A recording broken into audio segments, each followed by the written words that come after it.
Woo! We are live, baby. We got the lovely Toya in the building.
Let me know who's in the building so we can start.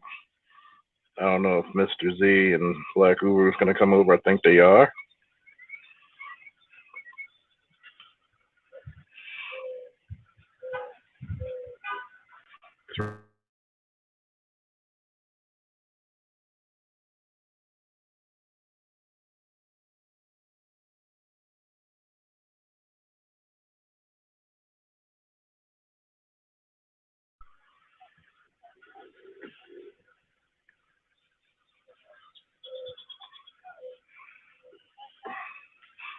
Cool.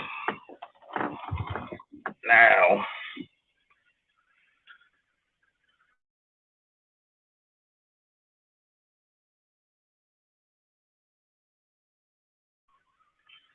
see, I'm trying to wait till everybody gets here to continue the conversation.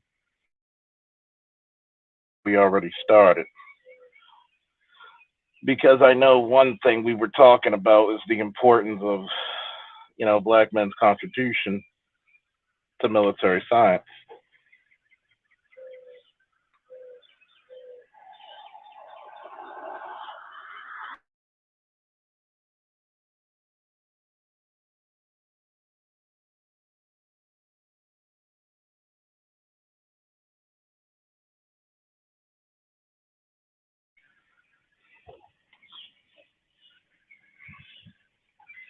I'm going to tell you, every little historical contribution that black men played in this country, they usually got their start and their triumphs first and foremost due to that military science. Got 5 people watching. Let me know you in the building, folks.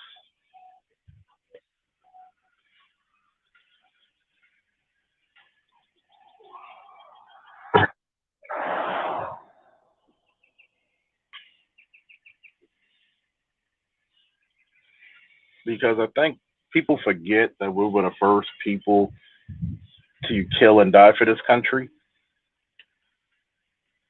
We literally built it from our hands and feet.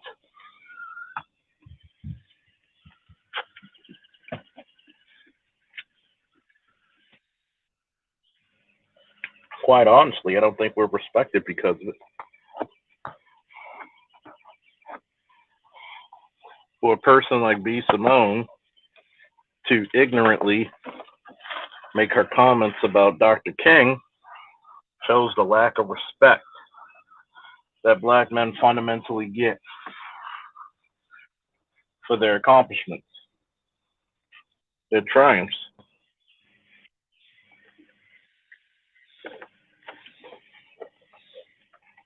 Anytime you have men such as Dr. King and the Honorable Malcolm X literally put their lives on the line for the betterment of black people as a whole, which in turn benefited other people who were not brave enough, intelligent enough, or had the style and guile to fight for rights like this.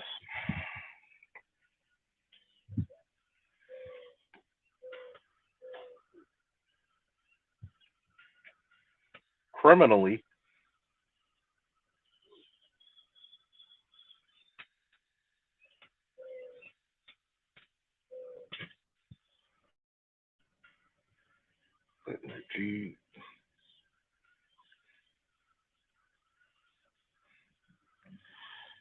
criminally, I think that our history, comically, is underappreciated and undertaught.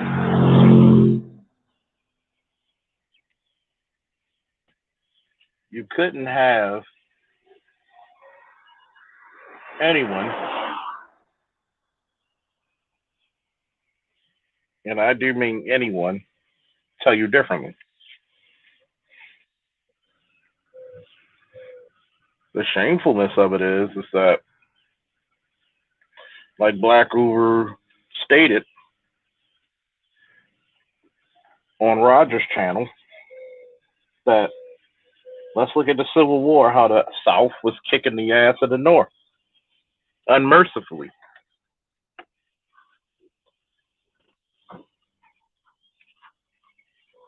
Unmercifully.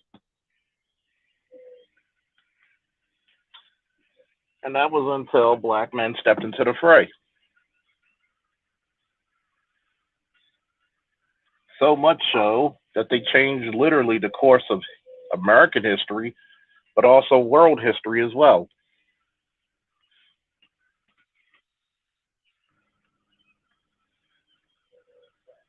Think about that.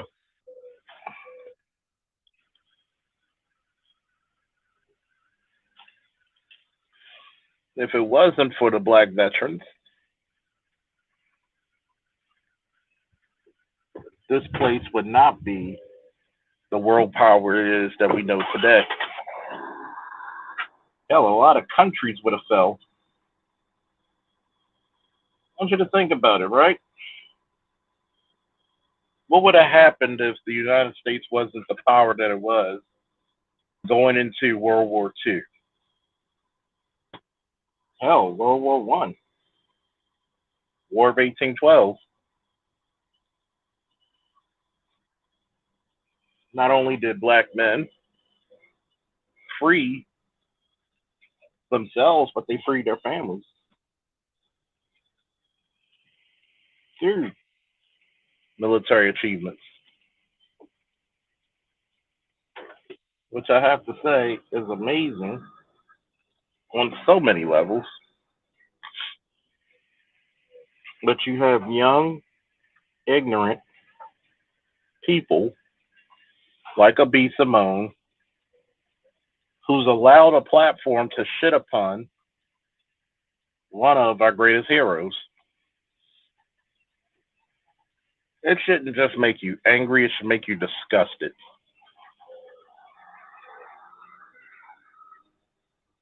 And not to get too much into gynocracy, but this is the reason why you're not married. Less than a quarter of you? Why marry somebody who looks down upon you? Is that all black women? No. But you have to think.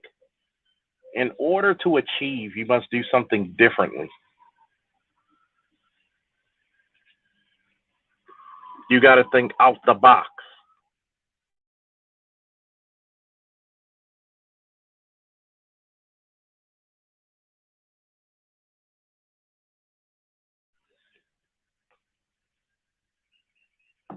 You have to appreciate what great men have done before you.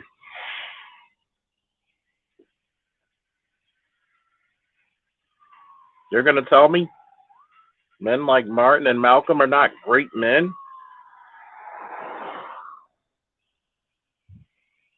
Thank you, Mr. Blackwell, for the sub. You're going to tell me the Helm Hellfighters are not great men? You're going to tell me the Tuskegee Airmen are not great men? You're going to tell me Benjamin O. Davis is not a great man? You're going to tell me General Powell, Colin Powell, was not a great man? You're not going to tell me that George Washington Carver wasn't a great man? Woo! Definitely, Mike. Don't forget to hit my email. I got to pick your brain a little bit. See, what's your terminology of greatness? We have to ask. What's your ideals? What's your model of a great man? Is it a man who's in servitude? Is it a man who he has to please a woman? Or is it a man who could get the fucking job done?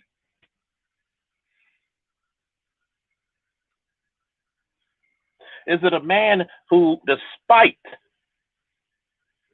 the hatred of an entire country, who wants him dead with his head on a silver platter, served for the crowd to desecrate?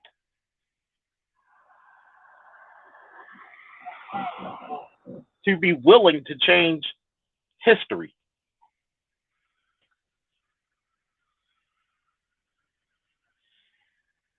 A great man is viewed differently of how women view him and how men view him.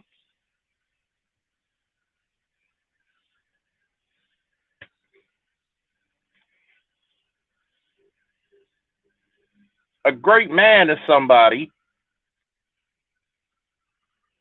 who, despite if he's single, married, or dating, still gets it done.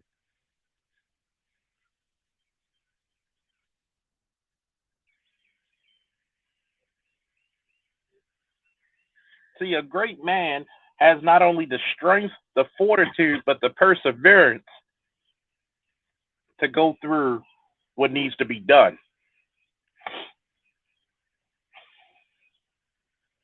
And to allow young, distasteful, disrespectful people to spit on the accomplishments and graves of our great men, I can't go for that. No, no, no can do.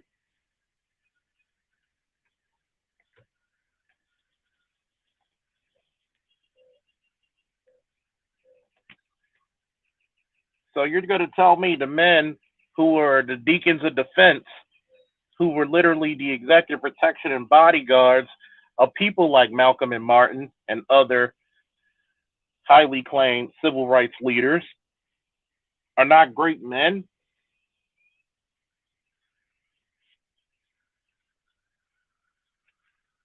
You're going to really sit there and tell me that bullshit?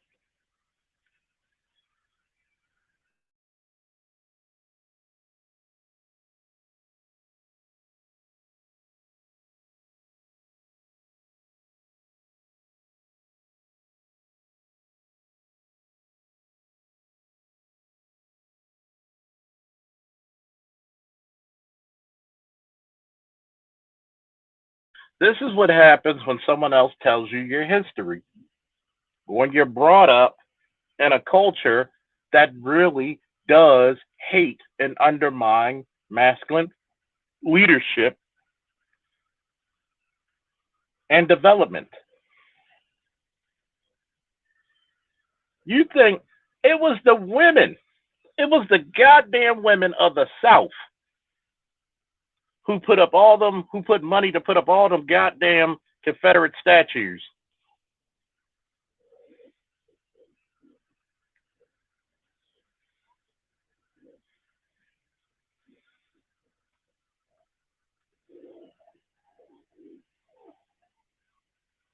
It was the women of the South who kept alive that southern pride. See, men create civilizations, women teach culture. Somebody write that down in the chat. Men create civilizations, women teach culture.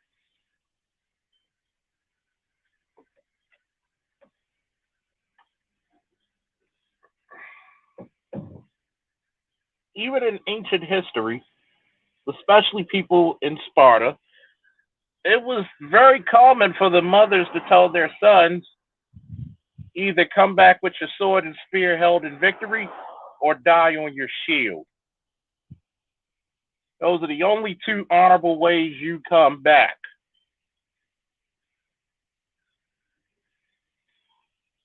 So you're going to tell me that all these men throughout the history, regardless if they were married or not, whatever supposed or alleged infidelities they had, he's still going to be not a great man for changing the world for the better. Shout out to the angry man for saying this shit. Black men are the only group of men that get judged not for what they actually accomplished, but for what they didn't accomplish.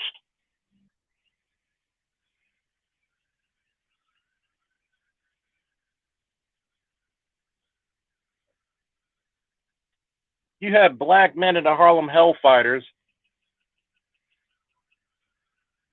and other units who can use German engineering and tanks literally to defeat the enemy.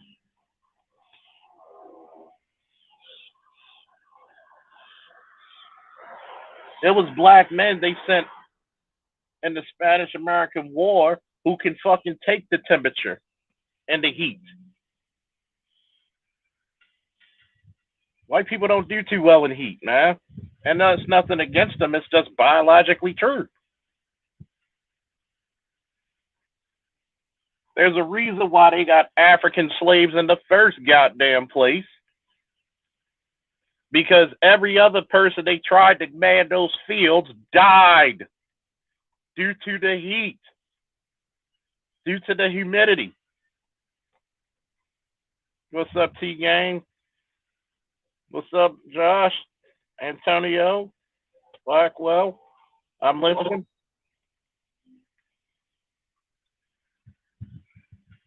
I know sometimes my channel, shout out, make sure y'all subscribe to my man T-Gang, TD Gang, fellow Ravens fan, and a damn good Madden player, I should say so myself, so show him some support. Sun is hot raw. See, we've had a bastardization of greatness in the last 40 to 60 years. Instead of a man striking out on his own, building shit from the ground up, or having the back to deal with a difficult life, no. In our culture, our greatness is how much you can please your women. I understand you're fighting for our freedoms, but you didn't buy me those diamond earrings I want, so you ain't shit.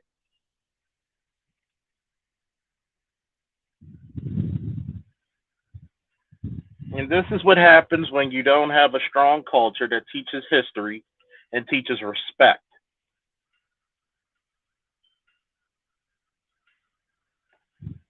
Unfortunately,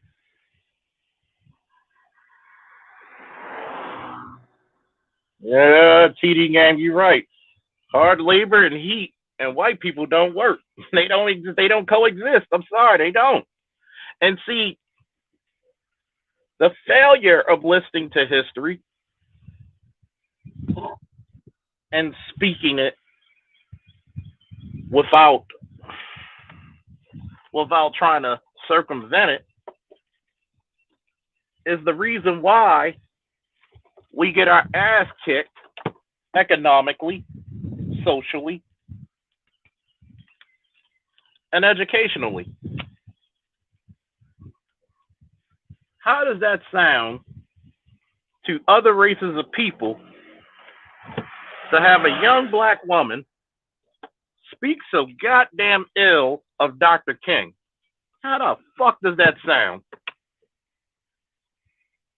You're right, black culture's been whitewashed. Rael said America wouldn't exist without the physical and intellectual strength of black men.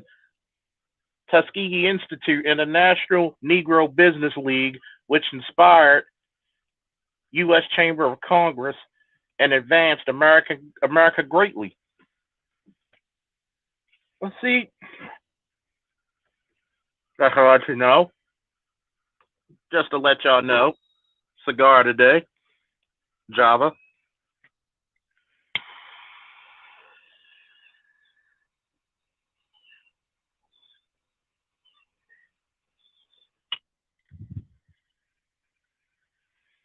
See, I'm going to cook and I'm going to smoke just like I like this cigar.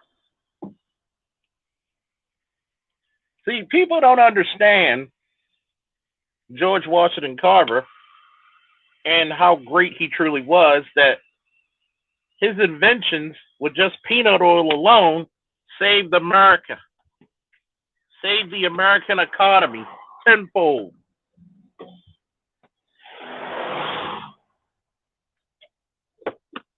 Every damn time you give a black man a task in these American states, he doesn't just maximize the minimal, he supersedes it. You give 5 black men some chewing gum, some electrical tape,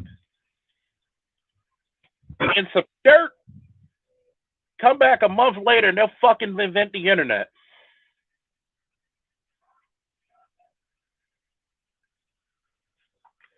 You're right, Indigo Flow. Even white people don't disrespect Dr. King like that.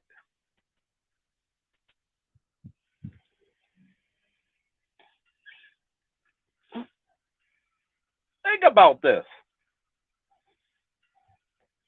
How can you take a man who was the lowest of the total pole and he fights your wars, he invents things that change the scope of the world, and he becomes equal to the ruling class? Tell me what other people in history has accomplished that. I'll wait.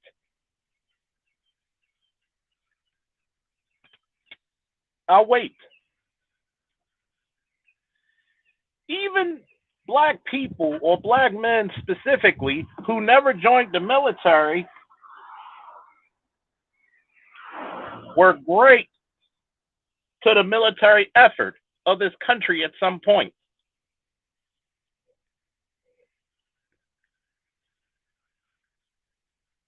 There were a lot of black ingenuity going on from Reconstruction to this day. For God's sakes, you had 3 black women who were instrumental for the goddamn moon landing.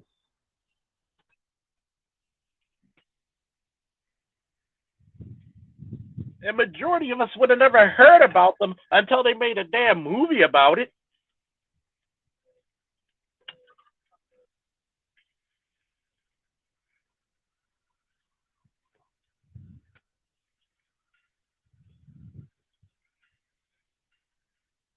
You're going to tell me Booker T. Washington wasn't a great man? Well, if he cheated on his wife, he's not a great man.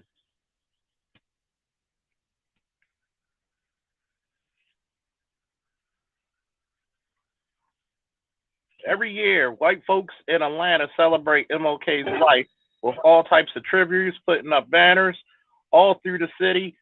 Black women are rearing children to hate black fathers and black men overall, which is the truth.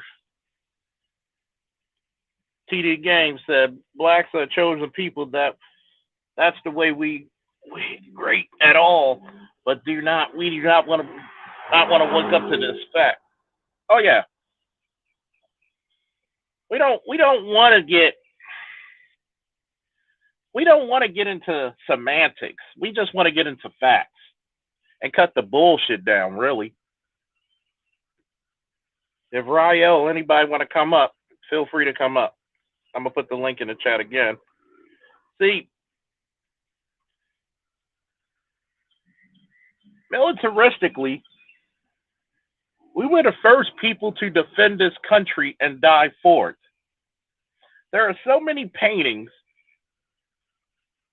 in the Library of Congress and others, the Smithsonian and other museums, that illustrates that black men were actually the heroes. Because we live in a Prussian school system that teaches you the American way, which is white means right. Sorry. I mean, even white people did the studies. They know. When everybody else was cowering off the redcoats, it was black men to say, oh, fuck no. We ain't having this shit. Fuck you and your tea. Whoosh.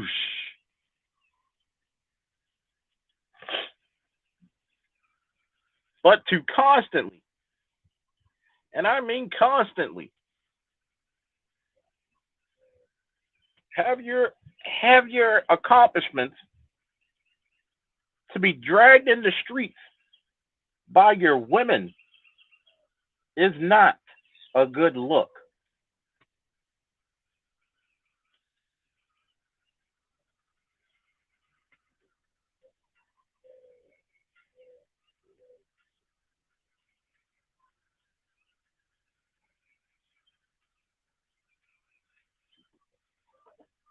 Yeah, but you know, Rael, a lot of people don't like Fox News. My father always told me broken clocks are right twice a day.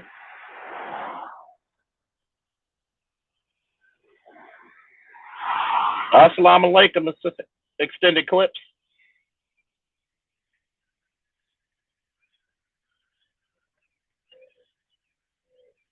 Give me 1 second, name. I'm going to pull you up. See,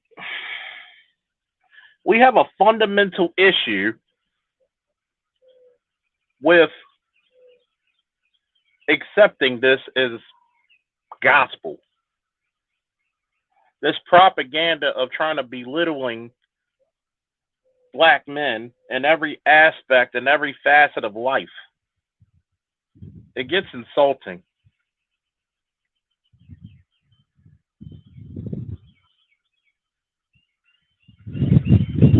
When do you hear Asian people speak poorly of Confucius?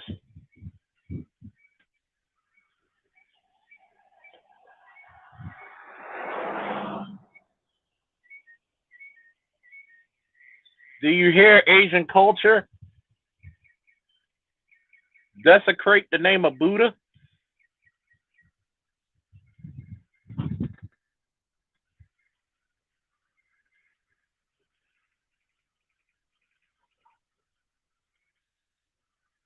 Believe it or not, even the French got love and respect at some point for Napoleon.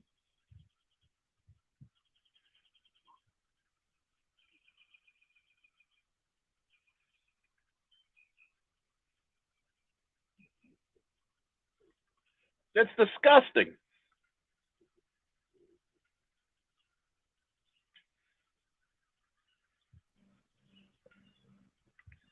And here's the stupidity. What's up, man? And here's the stupidity of it all, right? Somebody needs to write this down in the chat. Your women are as free as much as the respect and the fear your men can invoke. Your women are as free. Hey, nah, man, you gotta mute yourself, bro. Say that again, G.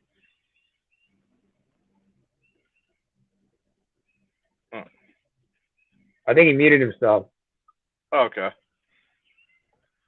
Yeah, nah, man, he got an echo. Is it still there? We're also joined by Black Uber, Black Yoda. See, I'm going to say this again. Somebody needs to write this down in the chat. Your women are as free as the respect and the fear your men can invoke. It's the women who I've stated many times on my channel, their job is to protect the image, the honor, and the glory of the men and children we have to take a conscious, unbiased look to say, have they done their job well? And with an unbiased, conscious look, it would be no. They don't even consider it to be their job, Charles. You're right. You're right. Historically, that was the job of women. And historically, women embraced that and very honorably sought to perpetuate that. And I would say roughly somewhere around 35 odd years ago, that went away. Now, they started on that prior to that with the second wave feminism, but it really started to manifest somewhere around in the 80s in particular, where the erosion of that job assignment began to manifest. Hey, hold on, somebody got to mute up. There's an echo.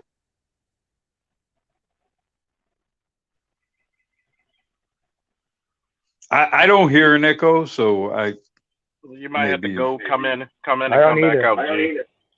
Come back in and come back out, G. Now, so now when you say, you make a very important point, and this is something that I have said before. You know, because I kind of think we're kind of at Hail Mary stage here with Black people. You know, the whole last second throw the ball in the end zone and hopefully for a lucky type of scenario. That's where I kind of believe we are as people. But you say the whole ability to impose fear. Black men have the ability to impose fear. The question is, do you have the willingness to impose fear? And are you willing to risk the potential of paying the price for being able to impose that fear? And I'm gonna even challenge that with I'm gonna add on to that. Is it even worth to do it? Exactly.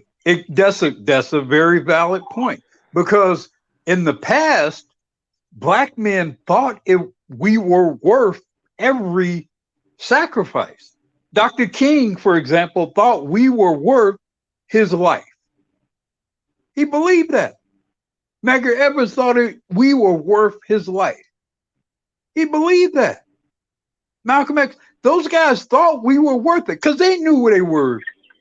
Yeah. They knew they likely were doomed men. So you got to think about it. Go ahead. I'm sorry. Go ahead. That the circumstances in which they were engaged in were such that the numbers were against them. And that no matter how beloved they might have been by whatever number of people, there were going to be some percentage of people who were so motivated to destroy them that inevitably they were going to succeed. Those men knew that, but they thought that we were worth it. Mm-hmm. And Black Guru, I have a question. Go ahead, man. No, my question is to Black Guru, sir.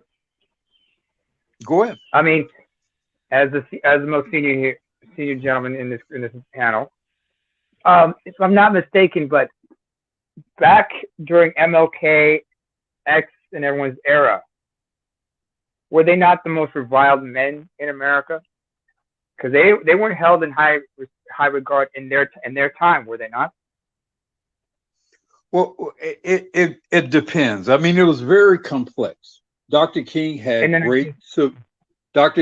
great supporters amongst some people, and he had people who reviled him and hated him and wanted him to die violently in some other respects. So it's not as simple to argue that everybody believed or felt this way about him or believed and felt the other way about him.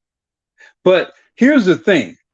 If you are a famous person, even if like let's say the majority of people love you, just say 55 or 60% of the people love you.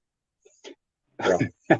All it takes is a small percentage of people to hate you to destroy you. True. And if you are known and reviled by millions of people, I mean, you Millions. know, in Even just a 1968, percentile. Even just a percentile.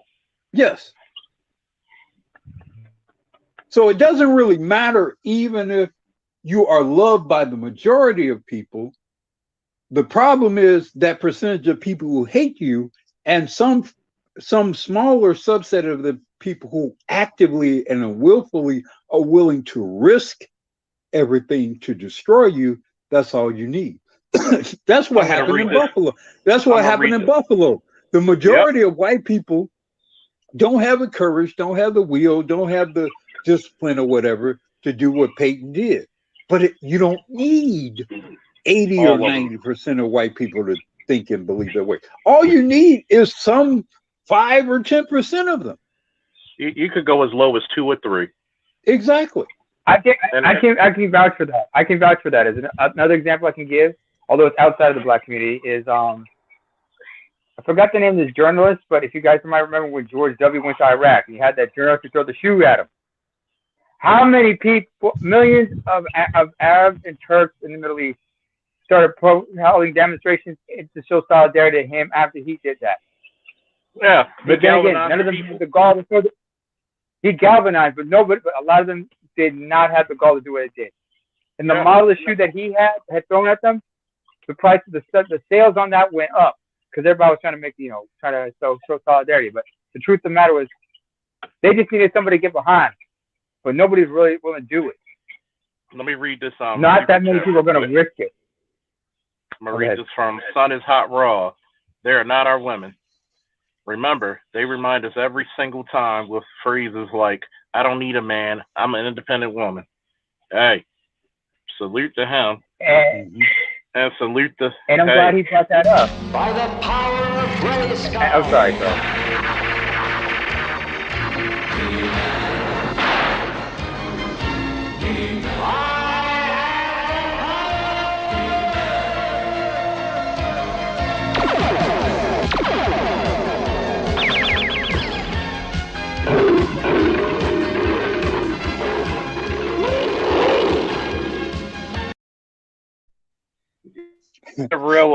Charles, you remind me of a cartoon that came out in I guess it was like late 70s, early 80s. I don't know if you recall. Huh? Thunder. that was a great one, but this was the other one I'm referring to. Battle of the Planets. Oh yeah, G-Force. Battle of the Planets. Yeah. Okay. I remember watching that when I was in college. That was a great cartoon. Oh yeah. I remember having this great soundtrack. That's what I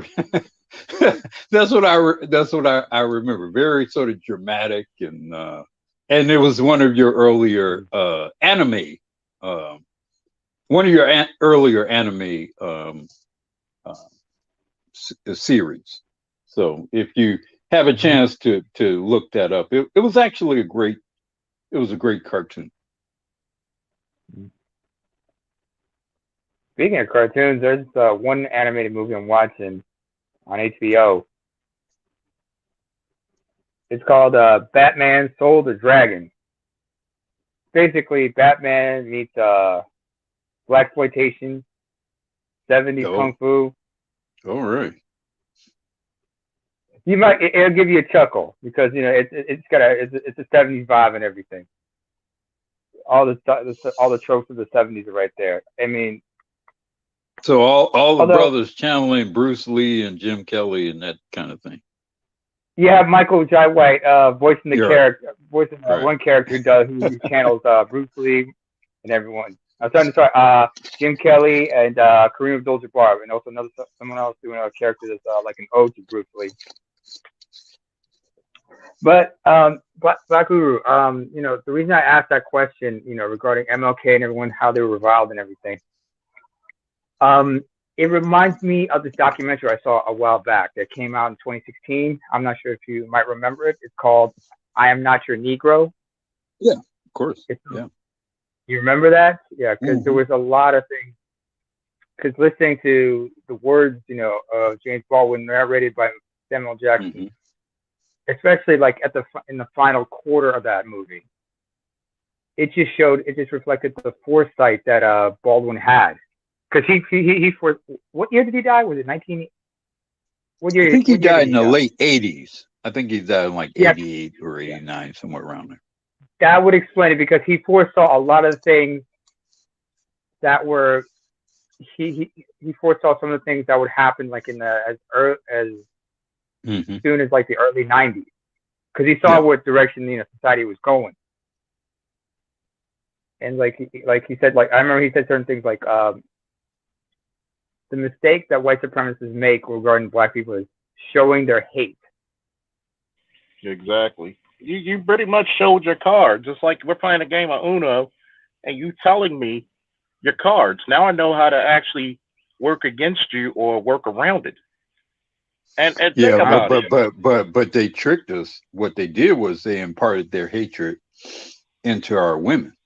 And that's the biggest. They imparted their hatred into our women. They created whole infrastructure and institution around perpetuating. They created this intersectionality and all the rainbow stuff. And they wholly circumvented all of our natural defenses against white supremacy by way of our women. Exactly. And here's the criminal part about it, right? I get in discussions in real life, in real time, with people of all different cultures and sexualities, races, and all this stuff. And I asked this one gay person, I said, let me get this straight. Y'all want to be accepted, but I never see y'all put James Baldwin up on a pedestal. No. Wait a minute, wasn't he the other civil rights activist? He was also LGBT. Because Baldwin put his race and being a black man over him being rainbow. Exactly. He was very specific about that. He didn't deny being gay, but he put being a black man over and above being that. Exactly, because at some point, look how people got to realize why strategically, militaristically, the civil rights movement worked. It's because of what Black Uru said. They put their social, their gender, their sexuality, and their religion to the side and united under the banner that I'm black, you're black. Let's get on with it. Let's do something. Let's see our children live in the world that they didn't have to see like we did. At the end of the day, shout out to Staff or Starve. Go ahead real quick. And at the end of the day, they all realize, not only do they have to see themselves as black first, when they go out, when they step out of that door, out of their front door and out into the world, where does the world see them as? They don't see them as gay, as Muslims or Christians or heterosexual. No, they see them as black and black first. Yeah. And shout out to Stack or Star. But then the white people got smart about that, because what did they start to do? They start to give advantage and privilege to black male gay people, even over and above black male straight people, as what you see now, particularly in the media. And shout out to Stack or Star. Hold on, Namer. Oh, sorry. Uber has a point. Things are going to have to get ugly for change. Talk to him, all Mike. Well, but let me say this. The great thing about being old is I don't have to make these decisions, right? It's for you younger men. You got to decide, and I think you alluded to it, Charles, whether or not they're worth it, whether or not whatever we consider to be how important it is to be black, you all have to decide whether or not it's worth it. Because you may do the calculus and clearly identify this shit ain't worth it, and you may reach that conclusion in part from the perspective of what's the probability of your success. And it's funny because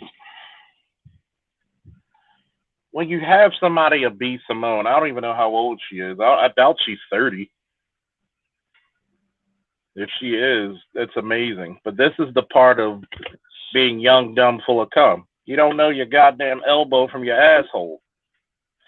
And to speak out about that, think about it. I've had exes who work in the police department and got promoted to sergeant talk about how hard they had it, but yet every male supervisor helped you out to get that rank. We forget that because when I was going for a promotion, a lot of guys didn't have but 5 to 10 minutes to speak to me, but they brought you off the street for 2 hours to quiz you. Yeah, and this is where I got to call bullshit, Charles, with all due respect. This is what I got to call bullshit on both the U.S. military and American police departments. And the fact that you men who have actually had to do the work and to do the real risking and sacrificing for these females to be promoted over you, to be given equal footing and equal access, or in some cases, very often, accelerated footing and access to advancement and resources. The fact that you men in particular have allowed those women to get away with that at all levels continues to confound me. Oh yeah, it's crazy because one, this is what happens when simping and intersectionality actually infect merit-based performance. I have nothing but respect for the women who go out there and dig hard. I'm not asking you to be a man. I'm asking you to be an officer. I'm asking you to be a paramedic, a firefighter, armed security, unarmed security, if military. You're going to say that, my question is going to ask you is, what percentage of all the women that engage in those areas actually are of the quality that you just described? What percentage of those women? Less than 2%. Right. So you're giving praise, and this is the danger of rhetoric. And it's only the 2% that I give praise to. Well, but I'm highlighting this to make this point. Now, you made a point of saying you want to recognize the women who earn what they get, and that's fair and appropriate. But the problem is when you make that statement, you got to also identify that is a micro fraction of the women who are actually involved in those programs. Because otherwise, other people who are not initiated in those environments as you are may presume that there's any significant number of women who actually earn their keep. But see, although I'm not in the military, although I've never been in the military, although I've never been a police officer, my very best friend has been in the military, retired military, and I have a number of friends who are CPD, and so I know the bitches don't earn their keep from what they say. Of course not, because they know they have an advantage. They complain about the world. Oh, this is the I even had my ex say, this is the reason why we won't have a woman in the White House. I said, let me ask you this question, right? How hard do you really have it? You best friends with a very attractive woman who should have been fired because she didn't answer the call for a fucking shooting. But this bitch, her only disciplinary action that was taken against her was that she was removed from that post. And if a man doesn't answer a call for a male police law enforcement officer does not answer a call for a shooting, what happens to him? Oh, he's gonna be suspended, and they're gonna try to terminate his ass. If they don't, they're gonna try their best to, or they're gonna take away. Because what good is a male law enforcement officer who does not answer the call to a shooting? Exactly. What good is he? I'm gonna tell you one of the most disturbing times I had with the department. I'm dropping off some paperwork, and a call comes on the radio from an officer. hey, can we get a male officer up here? We're gonna check this vacant. And it was 3 female officers with a Glock 22 on each hip, and you have 42 rounds on each person. If that's not enough ammo to settle what the fuck is in that house, but yet, what if I would have said some shit? Even though yes, you should have backup, but you had 3 officers there on scene. But this lets you know on a hell of a bat. And I had to confront a black sergeant about this, and I told him, and guess what? I'll get on the goddamn phone to prove that I told him this. I said the reason why the females ain't shit and they get away with the shit they do is because of supervisors. You don't put the girl up there on fucking Glenwood and York in the middle of the day when it's an open air drug market. I don't see the women running and gunning and getting in foot chases chasing the guys. Have I dated a chick who shot a guy? Charles, let me ask you this question now. You know, as in the case most areas of the country, is the unemployment rate for black males in Baltimore higher than for other demographics of people? It's the highest. It's a very Baltimore, because it's roughly 70% black, is a very good demographic of judging black people. I'm saying some percentage of those men should have been police officers in the place of those females that you're referring to. Exactly. That's the evil of this world. I'm going to tell you the same shit I told this one lady. I said, are you willing to give up your job or your career for a man to get it so he can take care of you? Well, no, that's because you've been taught not to trust your men. This is the reason why you're not you will protected. take that job. You'll take that job and then increase the peril on you, because since you can't do your job the way I need a man to do that job, now, Charles, you got to do twice the duty when she's on the scene. Try 3 times the duty. It was my boy. Because you gotta worry about, because God forbid you dealing with some shit and some female officer get injured in the process of you dealing with some shit. God forbid you're the man who has the male officer on that scene. Yep. It's funny. And it's funny because even when I was in the QRF in Iraq, but we had to do patrols and come out to rescue, the same people talking shit about yours truly were the same motherfuckers who was happy to see me when we were rescuing them when the goddamn insurgents opened fucking unholy fire against them. Right. And people but instead of bringing more of you into the ranks to affect some fallacious social agenda, let's bring some women in and have some photo ops and be able to report some shit to Congress and say, oh, this is well and good and enlightened and diverse. But in the end, men like you are going to have to be at greater risk because you cannot rely on the people who are supposed to be your so-called companions and have your back. I'll even do you one better, Uber. They were testing to see how women and men in the military, is their mission capable. They said when we integrated women with male units, and they did the test, they said they were less efficient, they were less effective, because they were always looking to pick up the slack for the women. Mm-hmm. Every time. And the men are psychologically predisposed to protect those females. That's what's really, in my view, corrupt about this whole setup. You'd be better off doing what you can to put more men in those positions. You're putting every man who is with some female in that environment is psychologically predisposed to some degree to protect her. And there's no way he can maximize his efficiency with confronting the enemy if he's got this dual consciousness of, I can't see this woman get her head blown off. Think about it.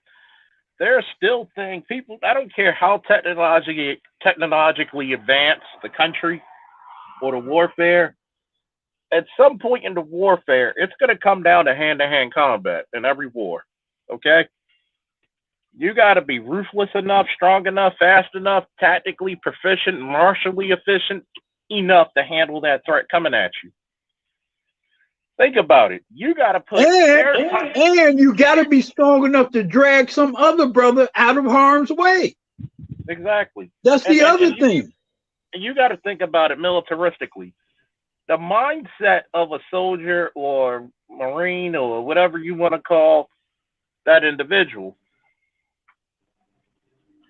you got to be in the mindset of like, look, I got to make this other poor bastard die for his country. Speaking of which, is that MacArthur or is that no, that's That was Pat. Was it Patton? Yeah.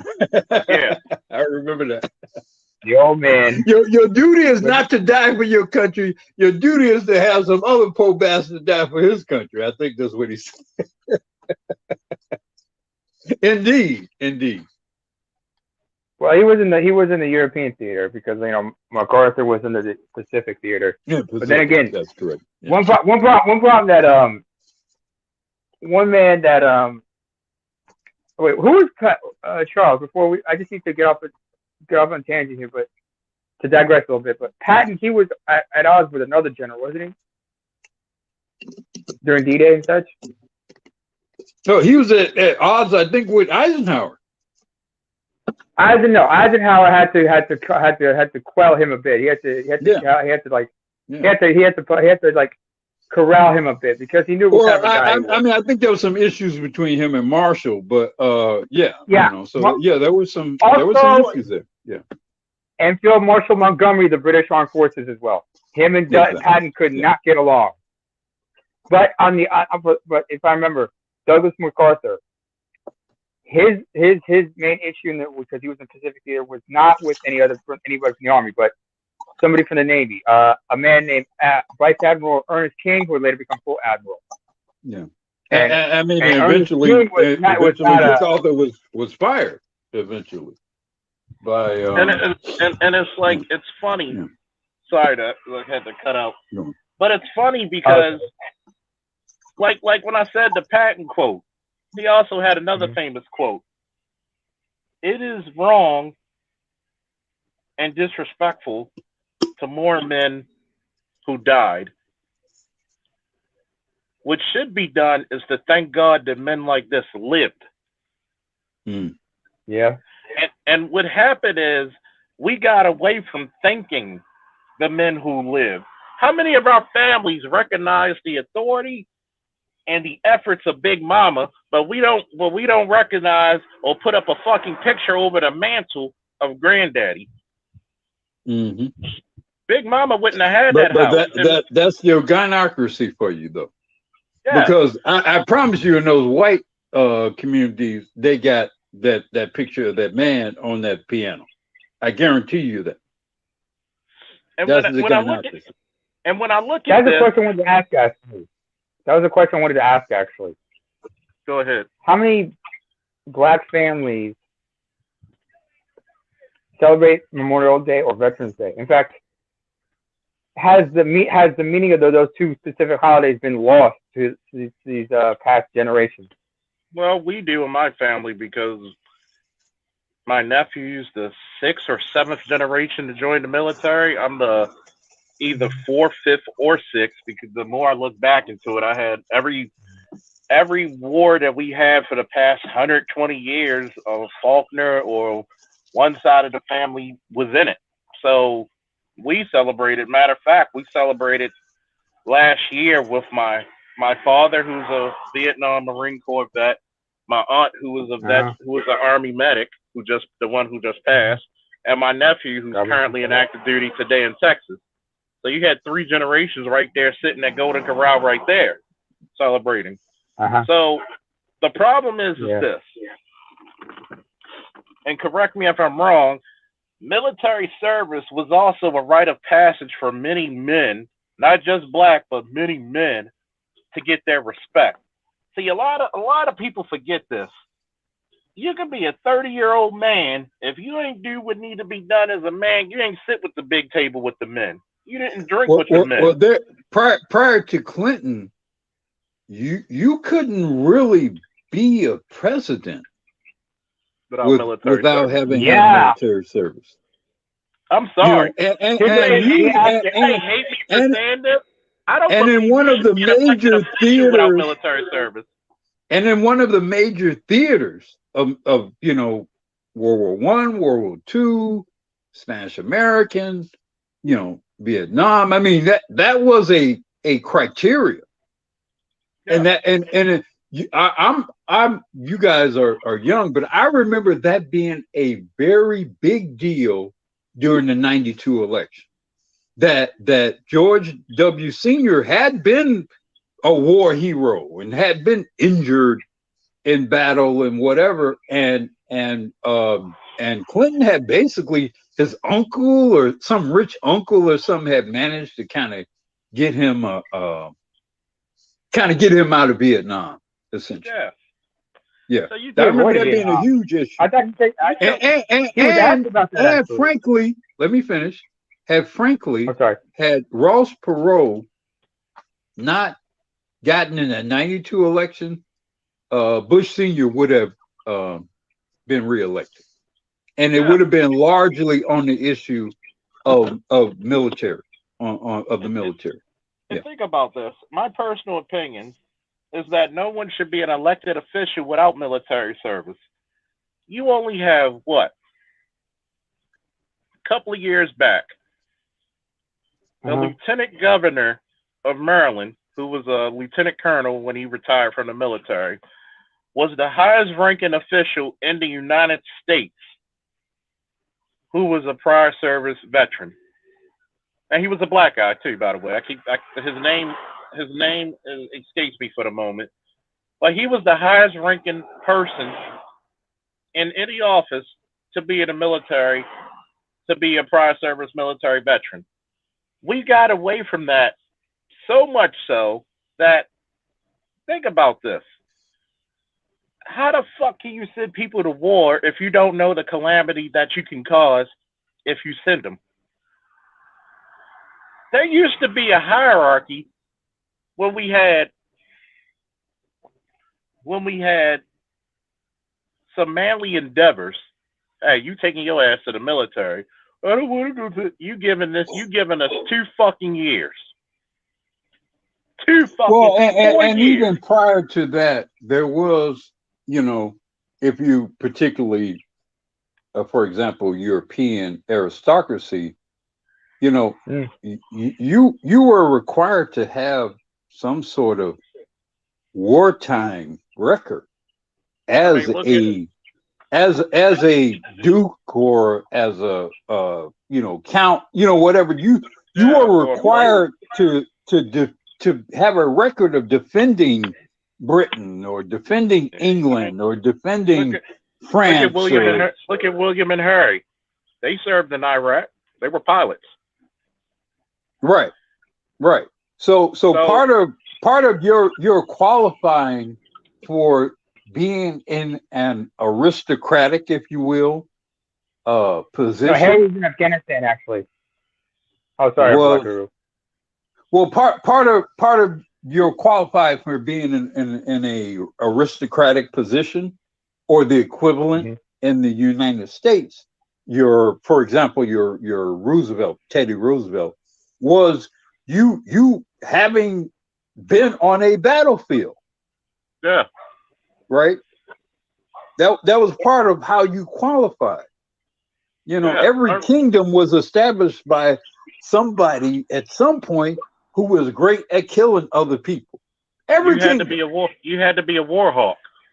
Yeah. You had to be a war. You had to look at the cultures around the world. You could go from the Egyptians, who were very spiritual people, but they were warlike than a motherfucker. Mm-hmm. You could look at the Nubians. You can look at. Let me explain to you, black men. One of the reasons why they established a gynocratic order was to prevent that very thing. Was to prevent the development of fighting black men. Yep. That was numero uno on their agenda. Numero uno. That God forbid these people develop a culture in which they're willing to fight and bleed and die. God forbid. We got to do everything possible to neutralize that. And the best way to neutralize that is to, in every way, promote these bitches. And think about this. Think about this. How many young black men wanted to learn how to box, learn how to wrestle, learn how to do some martial art, and they had to wait, if they were lucky, later in life to learn it because their mamas didn't want it. Well, you're going to use that against me. Charles, this time of year, when I was coming up, we were in a backyard with some Everlast. Like I say, almost every other household, we had gloves. Yeah. Motherfuckers had gloves. I want to ask you, Uru. You know how motherfuckers had gloves. We had nunchucks, right? We had batons. Motherfuckers had all kinds of shit in their house. I want to tell you, Uru. Guess how me and my friends, if we have a big enough issue, we can't solve it by yelling or talking. We'll put the fucking gloves on, and they'll be like, "Yo, get the gloves." You have mixed martial arts or boxing. You take the pick. Yeah. And set it out. And we've been friends for almost 30 years. Think about this. I mean, you know, we had the gloves. Like, it was no thing when I was like, you know, I had a problem with my cousin. We was like 11, 12 years old. Cousins like, y'all ain't gonna fight. We're gonna give y'all these gloves. We're gonna give y'all these 12 ounces or whatever, and y'all gonna go for what y'all know. And here's the thing about fighting. This is a great thing about fighting. You ever notice how much respect boxers have for each other, especially after the fight is over? Yeah. There's something about men fighting each other and pummeling each other and brutalizing each other that breeds a certain level of respect between those men. Look at the rules of wrestling. You have to shake hands before and after the match. Exactly. It is considered bad manners, and people will come out the stands and fuck you up. Your coach will throw you against a fucking brick wall if you disrespect his name and the sport of wrestling like that. If you don't shake that other man's hand, whether you lose, win, or draw.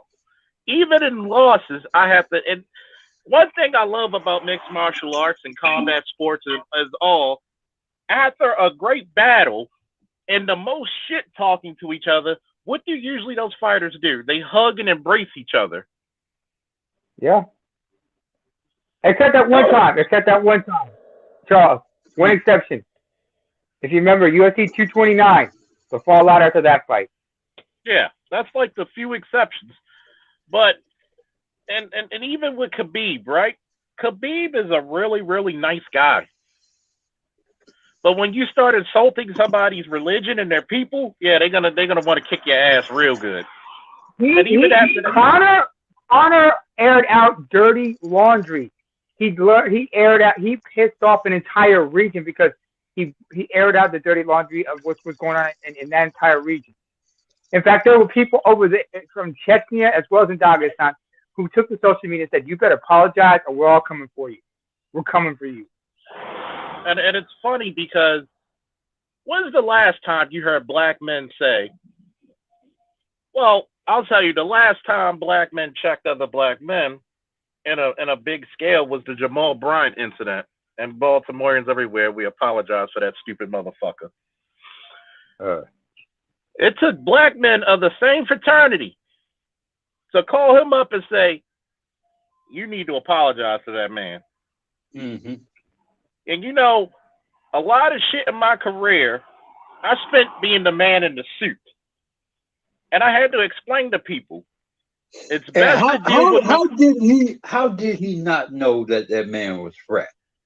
How did he not know that? He probably knew, but he didn't care because the women in Atlanta were paying his fucking money. He knew. I know enough brothers in fraternities to know that wasn't.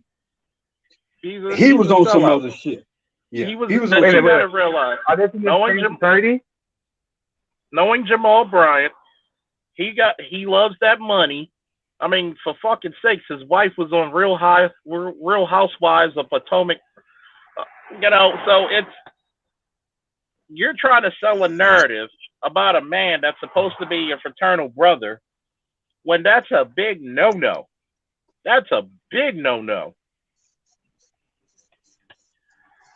See, Yeah, I'm still trying to figure out how, why and how he did that. I mean, I get the money aspect of it, I do, but I mean, man, that was way out of order what he did. Way out of order what he did. And that's the reason Let's not why. forget whose church inherited. That's Let's the not forget reason whose why. church inherited. Oh yeah, Bishop, sticky fingers long. So you got to look at it. You got to look at it, right? A lot of these dudes, for the love of money, will sell their own soul in their congregation as long as they get a buck. And that's the disturbing part about it. These dudes will sell you completely the fuck out for little or no money. Yeah, I'm still like, of all the people who could have made a negative statement at that profile, made a negative statement about Kevin Samuels, for someone in his own fraternity to do that, I just hope they've dealt with him properly in that regard, whatever, the Kappa Alpha Psi, whatever they consider that to be, because that just, there should be a certain level of pain extracted from him because of that. You can't do that. You can't do that. And Wait a minute. Let me see this side. I'm sorry, Black people, sir. Let me see if I understand this side. They're from the same fraternity. They're from the same fraternity. Yes. Different chapters. Okay. Yeah, but the same fraternity. You don't do that to frat. I mean, that shouldn't have even been something that should have even gotten it. I don't know. To me, it speaks to him being in some sort of renegade status, because he should have known that Kevin Samuels was frat before he even opened his mouth. Kevin Samuels, 1.5 million YouTube subscribers, he should have known Kevin Samuels was frat before he even opened his mouth. So the fact that he did that, I'm just really confused. Like I say, unless he's on some kind of renegade bullshitter, I don't get it. Let me put it this way, sir. When an old lion dies, the vultures and the hyenas are coming. And the but what I'm saying is, when you do something like that to somebody in your fraternity, because, and I don't know, maybe you got to have some, when you do something like that publicly against someone in your own fraternity, that's a very treacherous act to do. Even if they don't like you, even if they don't support you or believe in you or in some opposite political party or whatever, they don't do that. They don't do what Jamal Bryant do. They don't do that. I've never seen that. Have you, Charles? I've never seen that. I mean, Negroes come and go. They Omega Psi Phi, Ka Psi, Alpha Kappa, Alpha Phi Alpha, Phi Beta 6. I see brothers come and go all the time. They're criminals, they're killers, all kinds of shit. I've never seen a fraternity brother of any of those brothers make public negative statements about brothers that's in their fraternity. Ain't ever seen it. Not ever. Not ever. What they'll do is they'll just shut the fuck up.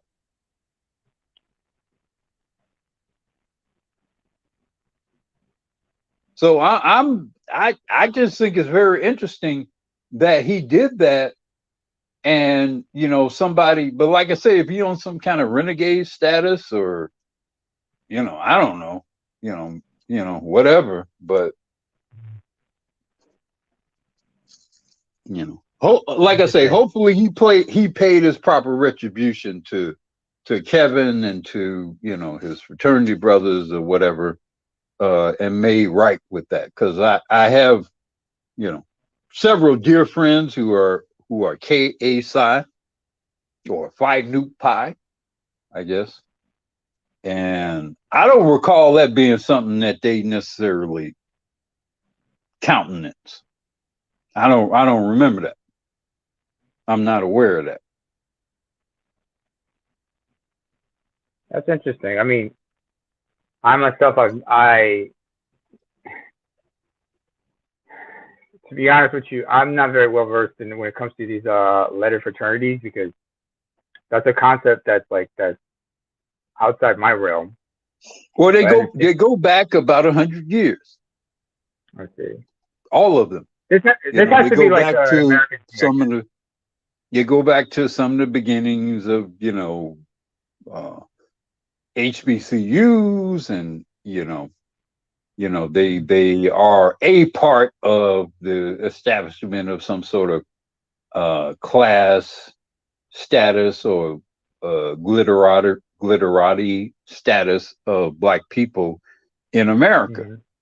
And you know, Martin Luther King was frat, you know, Jesse Jackson's frat, you know, there's a lot of famous, Charles S. Drew, a lot of famous Black men in particular were in Black fraternities, famously so.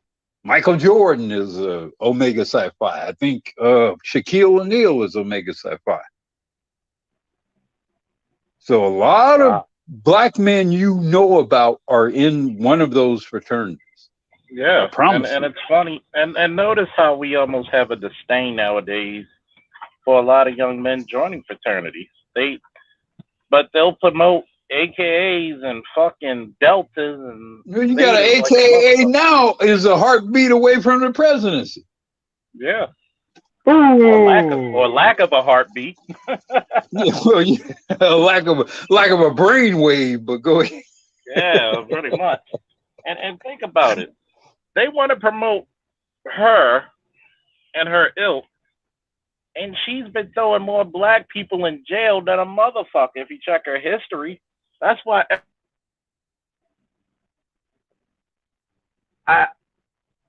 Charles?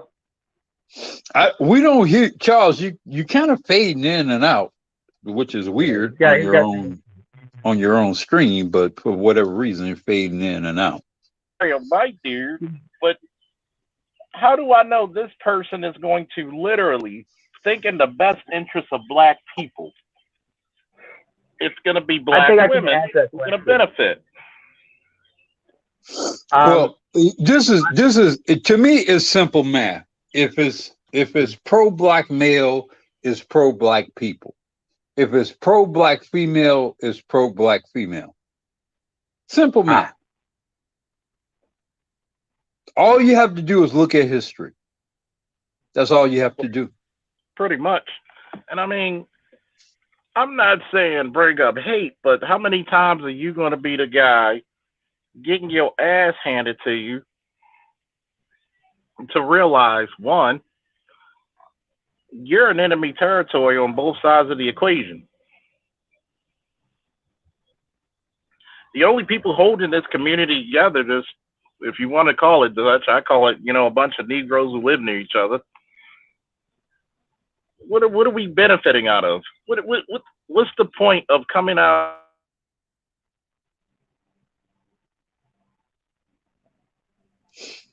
Charles?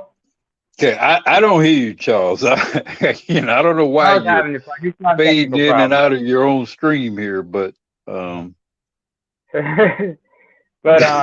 it's interesting what you said about that, because you know we have a certain individual in the White House who ain't worth it. But I mean, it was Dr. Ron Neal in that discussion with Dr. T and with BGS and Green Gorilla, who said that She's only black when it's convenient. That says a lot right there. Think about it. Don't black women tell you how hard they got it as being black and female? And you really, they're so good at convincing you of bullshit that you can see a mile away. They'll say, well, I'm black and female. I got it hard. Well, I'm black, male, and straight. Let's talk about your issues.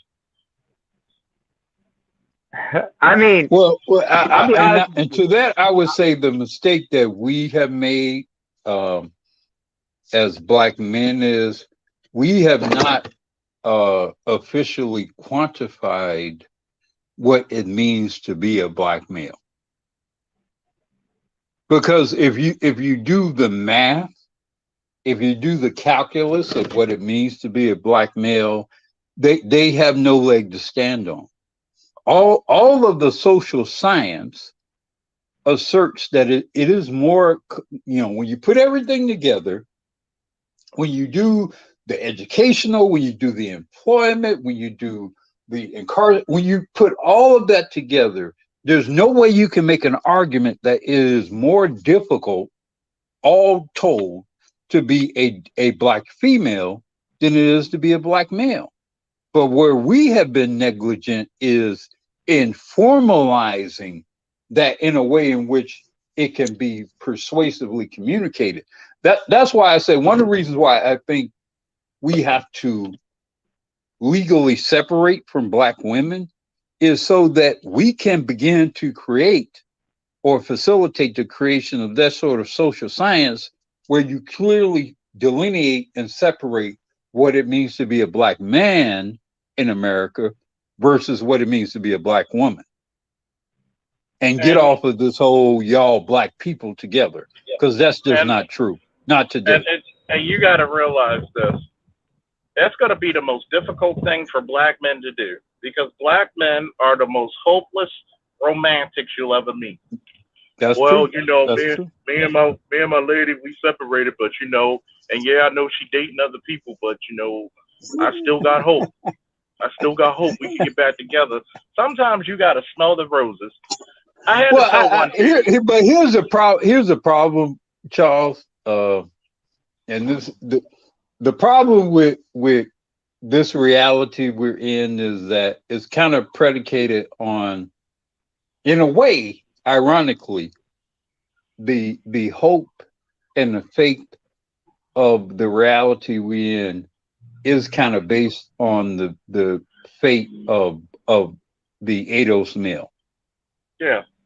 Because once you get outside of our fantasy of life, then things get much more red pill and even black pill and even kind of dire and dystopian.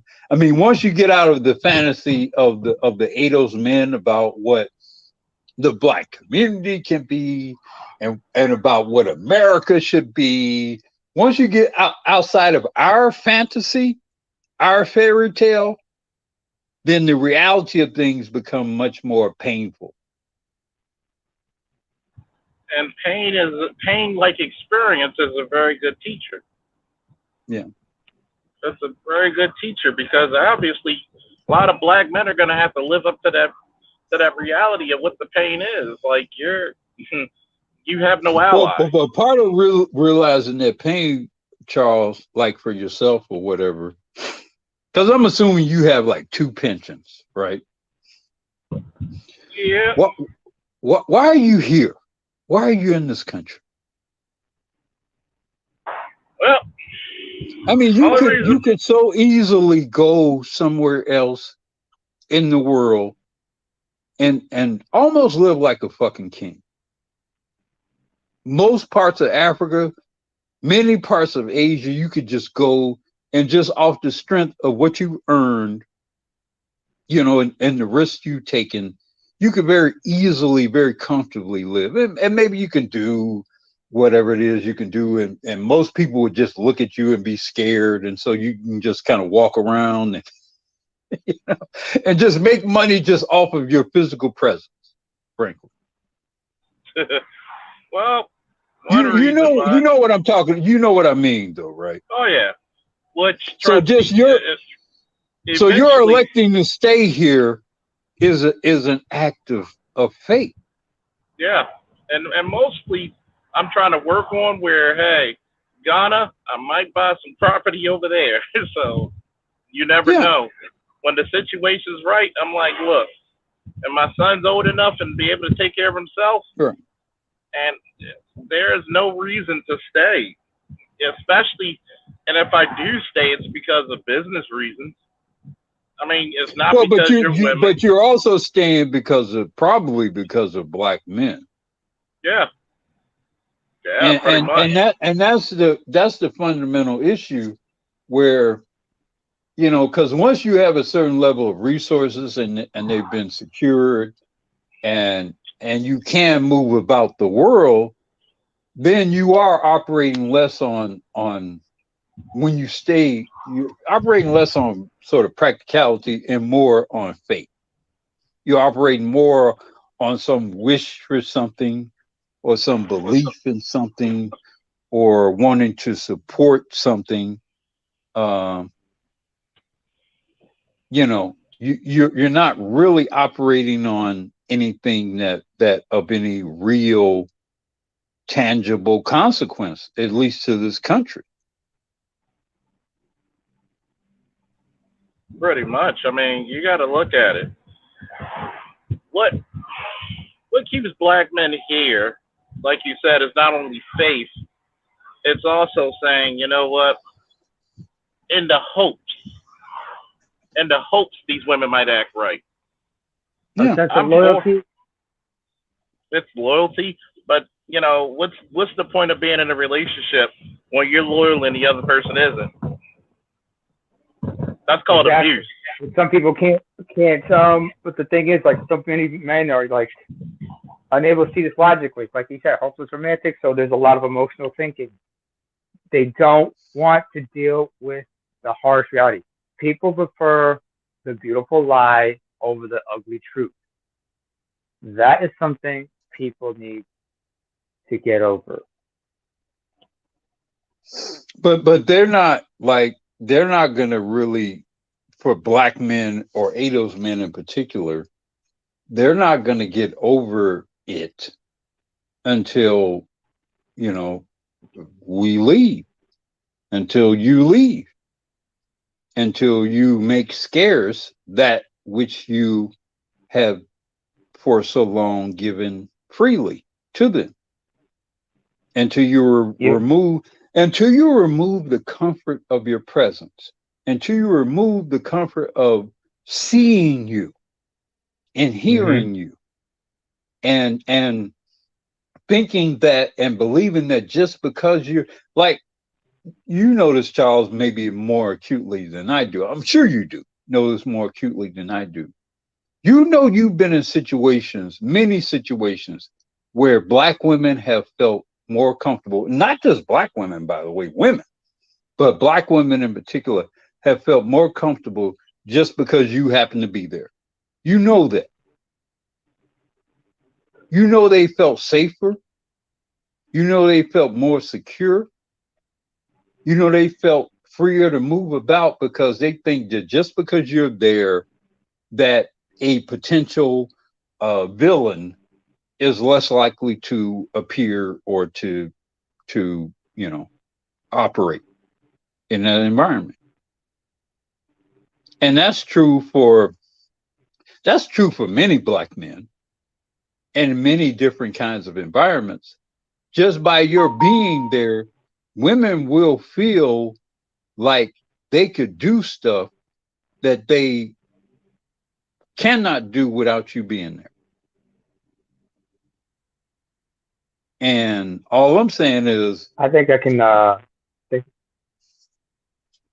was that? Oh, excuse me. I was about to say I can think of a couple of examples of that, anecdotal. Sure. You know, for me personally, that's that. Yeah, I mean, I can think of although I'm up in Europe, that I can vouch that I've had that experience with people like non-black women just felt safer around me. And I do recall. I remember Patrice O'Neal had a situation where he talked about how he removed himself in a situation. There was one particular situation where he was at a mall, and his better half, she was like getting into the face of another black man. And Patrice, he could have done damage because people forget the man was like 6'4", 6'5". Yeah, he was a big man. He was a big man. 6'4", 6'5", Yeah. 350 to 400 pounds. But the thing was, he saw what she was doing, and you know what he did? He just walked away. Mm-hmm. The minute she realized he was not there, and she ran up there. She ran up behind him. And she was like, "What? Why'd you walk away? You realize he could have? He could have what? He could have what?" And that's when he's like, "Then why bother getting sick? Whoa, Dr. Ron, you're up in here." Oh, shucky ducky. We got the Dr. Ronnie. PhD on deck. Doctor on deck. Yo, can we have the professor up here? If the professor wants to come, bring him up here. You know, he bringing.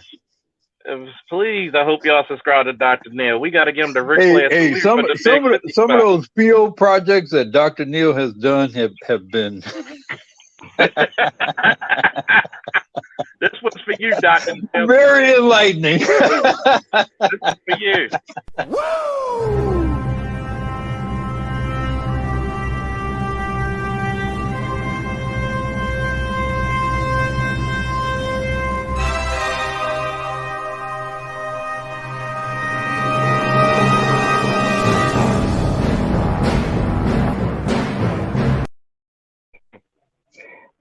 Shout out Charles? to Dr. Neal.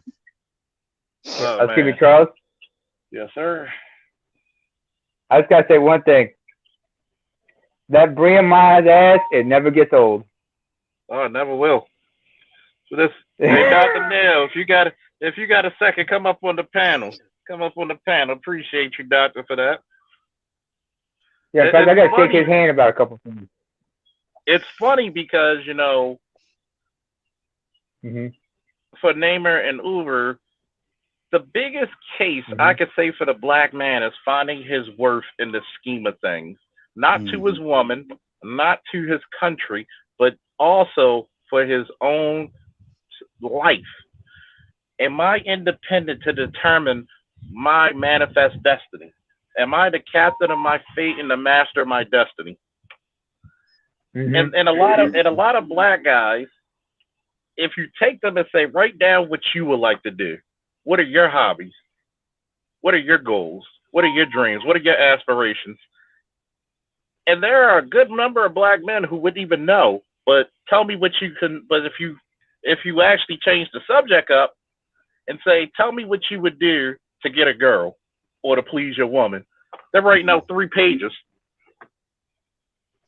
Well, you know, look, I mean, to be fair to most of us, I mean, it's not like we're in a culture that really breeds and encourages men towards, you know, any sort of pathway towards self-actualization, because that's really what you're talking about. You're talking about self-actualization. You're talking about getting to a point in which you achieve a certain level of self-awareness and self-possession in and of itself, beyond any sort of obligation outside of yourself. That you say, look, this is who I am, this is what I am. If I were to die today, I can go to my maker and say, Lord or God or whatever you would refer to him to be, this is what I left the world as, and I am okay and comfortable with that. It's not a lot that encourages us to pursue that particular. It reminds me of a Bible verse. O Lord the God, the rock of my salvation, thou hast covered my head in the day of battle. And ladies and gentlemen, we have the Dr. Ron O'Neal up here. Hey, good doctor, how you doing? Woo! Hey, Dr. Neal. And just to let people know who are not, familiar, give them a little rundown of your background and what your PhD is in. All right. Well, I've got a PhD in ethics, religion, and culture from Vanderbilt University. Mm. I'm a Vanderbilt, Which Vanderbilt. university? Damn, I didn't know you went to Go, bro. and Damn. Vanderbilt's like the Harvard of the South. So go God, ahead, God, bro. God damn. You know, like this I man know just it. graduated Damn, I from didn't know Justice you League went to Academy. Vanderbilt. We got an aristocrat Negro up in here. One of them uppity Negroes, you know, upper crust. Yeah, excuse me. He drinks. He Excuse me. drinks Can his. somebody He explain to me drinks his what malt liquor. Vanderbilt is? He drinks his All malt right. liquor out of a. He drinks his malt liquor out of a chalice. Out of a chalice with his pinky out. well, no, I mean it's not something I wear on my sleeves, guys. It is, and I've been a professor for almost 20 years, and I teach at a very prestigious university in the South. I just keep it right there. And I've been on this YouTube at least almost 2 years now. September I make 2 years, man, and trying to make my contributions to this space, and We're very appreciative of you, your presence, yeah. Dr. Neal, and the credibility you bring to this sphere. Thank you Oh, very much for that. Oh yeah, thank you. Yes, And thank you. You give us substance. Just being on here, you just make my IQ go up about 20 points, man. you guys are too kind. Excuse me, Dr. Neal, sir. Yes, sir. Excuse me, Dr. Neal. Yes. I remember you did a bit about a certain individual comedian, and I have to take. I'm not going to take exception to you, but I have to shake your hand for thank you for breaking down that particular individual because she is of my nationality and she does not represent me. I just want to thank you for that, sir. Okay, I know who you're talking about now. Because. Huh? Go ahead. What was that, Charles? No, I was about to ask I'm Dr. just Neal. saying. Oh, go ahead. But finish his statement. But I was going to ask Dr. Neal a question. No, I'm just saying, sometimes the truth needs to be told. It has to be dealt with. Oh, bear in mind, sir, she's not from the same ethnicity as I am, but close enough. Same ancestors and everything, but that's another discussion for another time. Gotcha. Well, go ahead, Charles. I have to ask you, Dr. Neal, what do you think about the militaristic contributions, both people who served in the military or came towards the war effort or the effort of civil rights being underplayed by such an unintelligent person? Oh my God. The first thing I have to say, man, is that this whole idea of democracy, whatever it is in the United States and everything. It's not fathomable without talking about Black men in the armed services. All throughout history. American Revolution, Civil War, the First World War, even the wars prior to that. But most particularly, man, World War II, and what that did in terms of opening up American society, man. You know what I mean? Because it was really, it was the GIs. This story has been told. It has to be told over and over again, man. It was Black men traveling the world with guns, Black men fighting, Black men seeing other places, having different experiences outside of the United States context, and then also dealing with the contradictions of being a Black American man fighting for a so-called democracy that denied you so many rights and privileges that were supposed to be guaranteed, that are supposed to be guaranteed under the Constitution, and Bill of Rights. But it was those Black men, they laid the foundation, man, for particularly the civil rights movement, that emerged after the 1950s, man. A lot of those activists had military backgrounds. Marines, Army, Navy, you name it, man. There are a lot of preachers who had military backgrounds who were, marching with Martin Luther King Jr. the Nation of Islam. A lot of those guys had military backgrounds. You know what I mean? With the fruit of Islam, man. And so, I mean, it goes on and on and on and on and on. And I'll tell you this, man. You know, the liberal and left wing world simply does not appreciate the extent to which the freedoms that they take for granted, free speech, free association, so many, you know, freedoms that we have in the so-called West, man, that were, you know, fought for, you know, by people in the service, you know, black men in particular, and it's often an affront, you know, to that legacy, man. When you have people on the left, and liberals who continue to deride, you know, what they call militarism, you know, and yeah, I mean, you know, any enterprise has its excesses, you know. That's just the way things go, you know. I will say this, man. I remember when Colin Powell passed away not too long ago, and there were all these tributes. Many of them were mixed kind of tributes to Colin Powell, right? You know, on the one hand, you know, Colin Powell, you know, was seen as this, you know, this black general who had, you know, risen through the ranks of the army, and was just a major, top-notch, classy guy. You know what I mean? And but on the other hand, you know, he was called, as you know, a war criminal. You know, and just derided for, you know, his history of war. You know, beginning with Vietnam all the way through, you know, the Iraqi, the Gulf War in Iraq and everything like that. But I had much appreciation for Colin Powell, simply because, man, I know so many black men in my family. My uncle, my mother's her oldest brother, who's deceased now, he spent 20 years in the army. And he was, you know, one out of 10 children. My mother had 6 brothers altogether. And out of all her brothers, he was the only one who lived a stable life. And that was in large part because the military basically saved his life. And I've heard, I heard over the years as an adult, man, I met so many black men, even guys who I went to school with, man, who went into various branches of the military, who stayed, who became career people. And the reason why they stayed and became career people, because from their own words, you know, this is the best thing that's ever happened to me.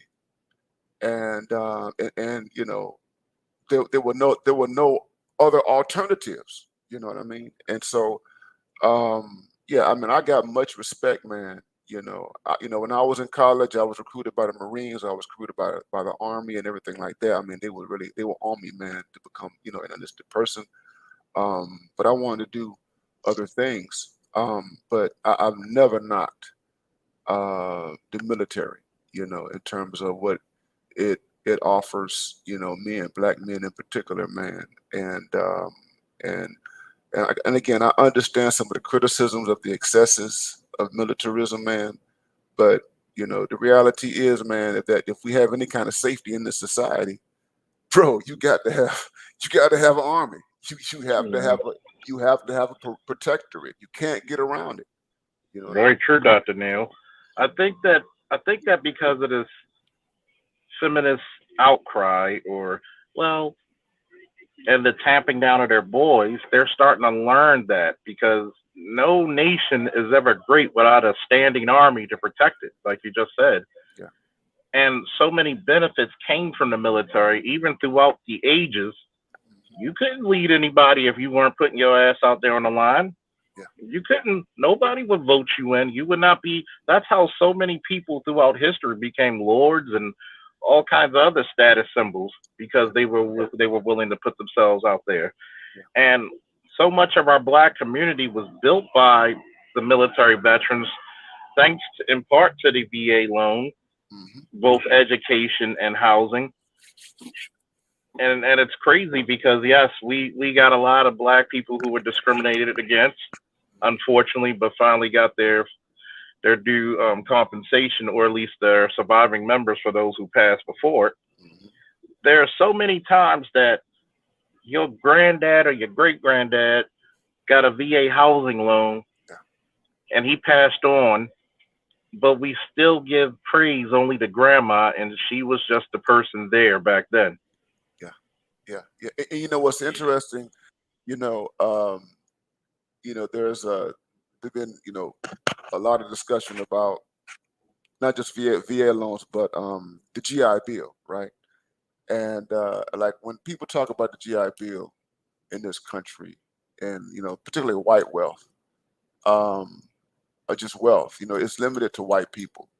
And when we talk about the GI Bill, no one in black men, it's like, here's the thing: there's this conversation about the GI Bill and race that is absent of the fact that when you talk about the GI Bill, you're talking about men primarily. You're talking about black men when you talk about race.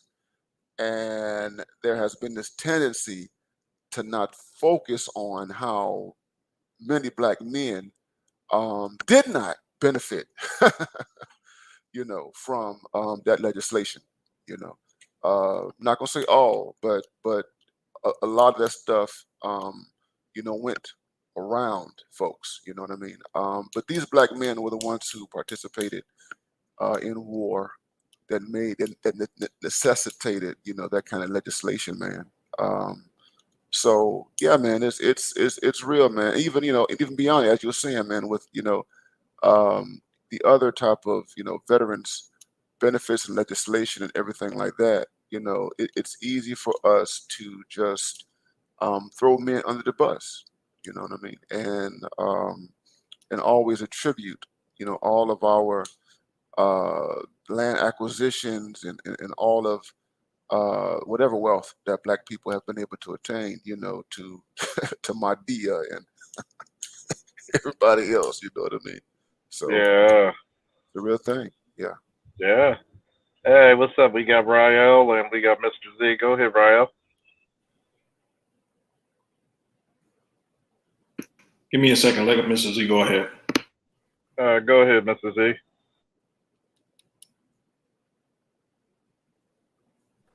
For the first time, I'm actually not ready. Go ahead. y'all keep going. Y'all keep cooking.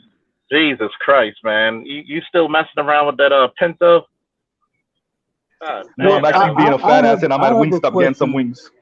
I have a question for Dr. Neal, and it's something that I have regularly proffered, and I'm curious as to what his position may be on this issue. And that is, I am proposing, or I have proposed, a formal sort of separation between black men and black women from a demographical standpoint, and to the extent that such could be a criteria in legislative, regulatory activity and decision making, that I believe that the only way in which black men in this country, black men and boys in this country, will have a chance to assert their rightful claim to their just due in this country is to have some degree of separation legislatively, legally, demographically from black females. What do you think of that, or what's your opinion of that? I would say this. The first thing that comes to mind, I'm thinking about India, right? So, India, struggled with its, caste system after the British left. And the upper caste Indians had to do something about those who were in the outer caste, what we call the untouchables. And so in the Indian Constitution, there was legislation that was created. There were legal provisions within the Constitution that attempted to deal with caste. So, there was a figure. His name was B.R. Ambedkar. He was basically the opposite of Mohandas K. Gandhi. He was the one who drafted up the Indian Constitution, and he was an untouchable. Um, later on, he kind of renounced the Constitution that he had drafted, as well as the caste system, because he didn't think that legally it went far enough to address those Indians who were at the bottom of their society, the untouchables. But I cite all that to say that if black men and boys can't be seen as a legitimate designated caste group in American society, that due to all sorts of factors have been impeded from developing and have been hindered in all sorts of ways. Yeah, that's possible. That's possible. It would take a lot of work. It would take a great deal of effort. Politically, you'd have to get a lot of people on board with that at all sorts of levels. Senators, congresspersons, what have you, corporations, and everything. And it would make sense. So I don't think that it's a bad idea. The question comes down to, how is it possible to execute it? And to do so, because there would be resistance, but to do so in a way that would defy the resistance. You know what I mean? Donald Trump, before he left office, he had issued an executive order, which called for a study, almost a moratorium on the condition of black men and boys in the United States. Right. I mean, and ironically, that would have actually been a great tool. Yeah. To affect the very interests that we're talking about. Yeah. Because I think you would agree with me that all of the available social science would assert that black males in this country live very different lives than black females. Would you not? Oh, absolutely. Concur? Absolutely. All of it points to that. All of it points to it that we live in completely different worlds. So us being, quote, black people is kind of a fallacious category. Yeah. Materially speaking. Yeah. It's kind of a fallacious category, but yet is used as a means of utilizing women, the females, to control and negate the males. Mm-hmm. And all I'm saying is at some point we have to disable that mechanism. And while I agree with you, it would be very difficult to do, and I don't know, maybe it would be impossible to do. But what I'm saying is any chance at all of black men and boys in this country, I believe, must include some form of segregation from the females. Because as long as we're all black people together, they'll use the women against us. Yeah, and the thing was that, so the government would have to, classify black men as a vulnerable group that needs protection. Right. But you got to become a separate group in order to even get that designation. That's my point. Yeah. Yeah. But as long as we're black people, you can't really get that designation. Yeah. Separately from the females. Yeah. I agree. But, I do think that we are entering in a period where some of the sensitivity around, black women is beginning to dissipate. And and what I mean by that is that,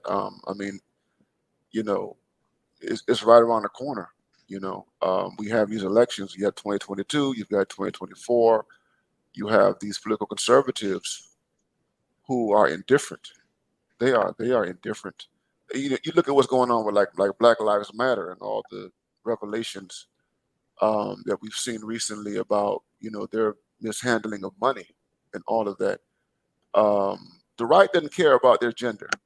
Okay. They don't care about their sexuality or anything like that. They don't care about their race. You know what I'm saying? And they have there's a whirlwind on that side that doesn't care. I mean, you know, and I've said this before, I'm gonna say it again. You know, you have to watch people like even like Stacey Abrams. You know, she's in the headlines, you know, again now because she said some things about Georgia. She said that Georgia is like one of the worst places to live in the United States, and she's running for governor, and the conservative media is all over her, you know, on that, and they're going to put a great deal of pressure on her as she, you know, campaigns, you know, for that governorship. You know what I mean? And that's going to be very telling about what's going to happen, at least symbolically, with these female elites. You know what I mean? And I anticipate a very, very real backlash, and she's just, you know, the black women just tip of the spear. And when you Because say backlash, who yeah, will be the primary objects of the backlash? yeah, yeah, yeah. I think it's going to be the women. You know, they're Okay. going to be the objects of it, because they're the ones, they're the faces. So you have this resistance towards, you know, what they call diversity and inclusion and all that kind of stuff, and black women are the mascots of that. You know, Oh yeah. they're the Yeah. Every mascot. time you see any kind of diversity quote program, you see some black one. That's Yeah, true. they're the mascots of it, and so they're gonna go after the mascots. You know, so it'll start with them, and then they'll go to the gays and lesbians, the transgenders and stuff like that. But it's gonna start with them, you know, unfortunately. And we're gonna see a shift, like even with the thing with Roe v. Wade. And Mm-hmm. I said this recently, you know, that Roe v. Wade is this thing with, you know, this in June when the Supreme Court, you know, discloses its official brief about that case, and if the brief is consistent with the leak, you know, Samuel Alito's leak, what that indicates is not simply just the reversal of Roe v. Wade, but you're going to see a major shift in terms of other things that are connected to Roe v. Wade. Okay. I mean, feminism is going to make Yeah, that could kick up on an ant. That could kick over an anthill real quick. Yeah, feminism is going to, you know, take a major blow with that. You know what I mean? And so you'll see greater backlash against feminism in the U.S. And so with all of that, what might happen strangely, you might see some very new and interesting interests directed at black men. You know what I'm saying? And it's kind of like with Trump. Hold on, can you elaborate, Doctor? What I mean by that is that, so let's go back to 2016, and even 2020, when Trump initially started courting black men. Okay, and you know, they were doing it. They were being strategic.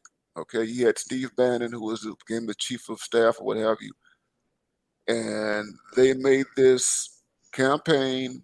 You know, it's very kind of, you know, gradual in nature and what have you, in getting black men to, you know, join their side. You know what I mean? And then in 2020, it happened again.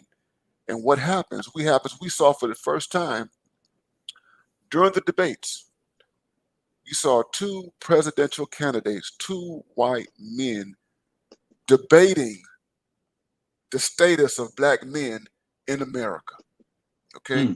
For the very first time. You go back to that last debate where Donald Trump is, you know, holding Joe Biden's, you know, feet to the fire in terms of his role in crafting the crime bill, you know, of the 1990s and everything, and his stance on law and order. You know what I mean? And they're just going back and forth, you know, and how, you know, the Republicans under Trump had forced the Democrats to talk about black men in ways that they had not talked about black men. Okay, Doctor, what do you believe is or were the motivations of the Republicans in that regard? the part of the fact is they want to deal with men's issues, and they want to. It's tied to the family and Do you father. think they're using black men in particular as sort of a political wedge? I think part of it is there. Yeah, that they see us. I think there are folks who are astute who see us as the canaries in the coal mine.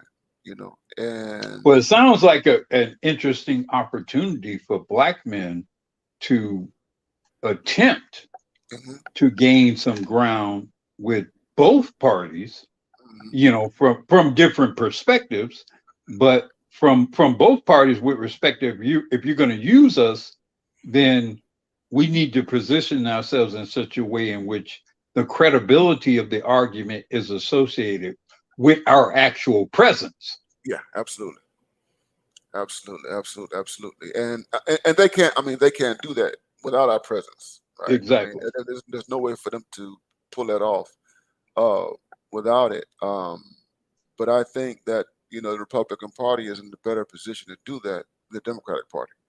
Yeah, And because your Democratic Party has shown no regard at all for oh yeah, men and males yeah, and any yeah, black male leadership or whatever. They totally discarded that. oh yeah, So yeah.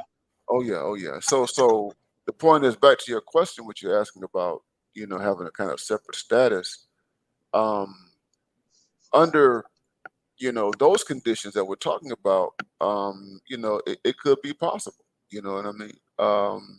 That we see something very, very different.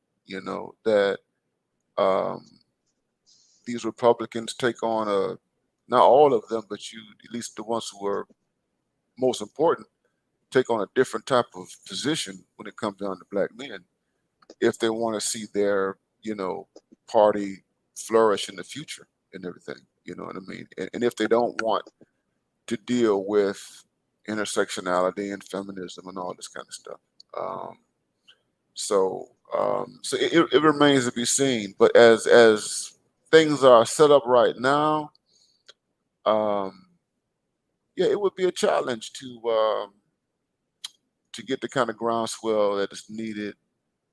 Um, that would lead towards the proper legislation that would designate black men and boys as a vulnerable group in need of protection and intervention, and all those. But I do think that we're entering into a period where it might be a possibility. There might be a door there. You know what I mean? It remains to be seen. Do, And, do you think do you think black men are willing psychologically, emotionally to separate from black women in a way in which that would make what is being proposed viable or possible?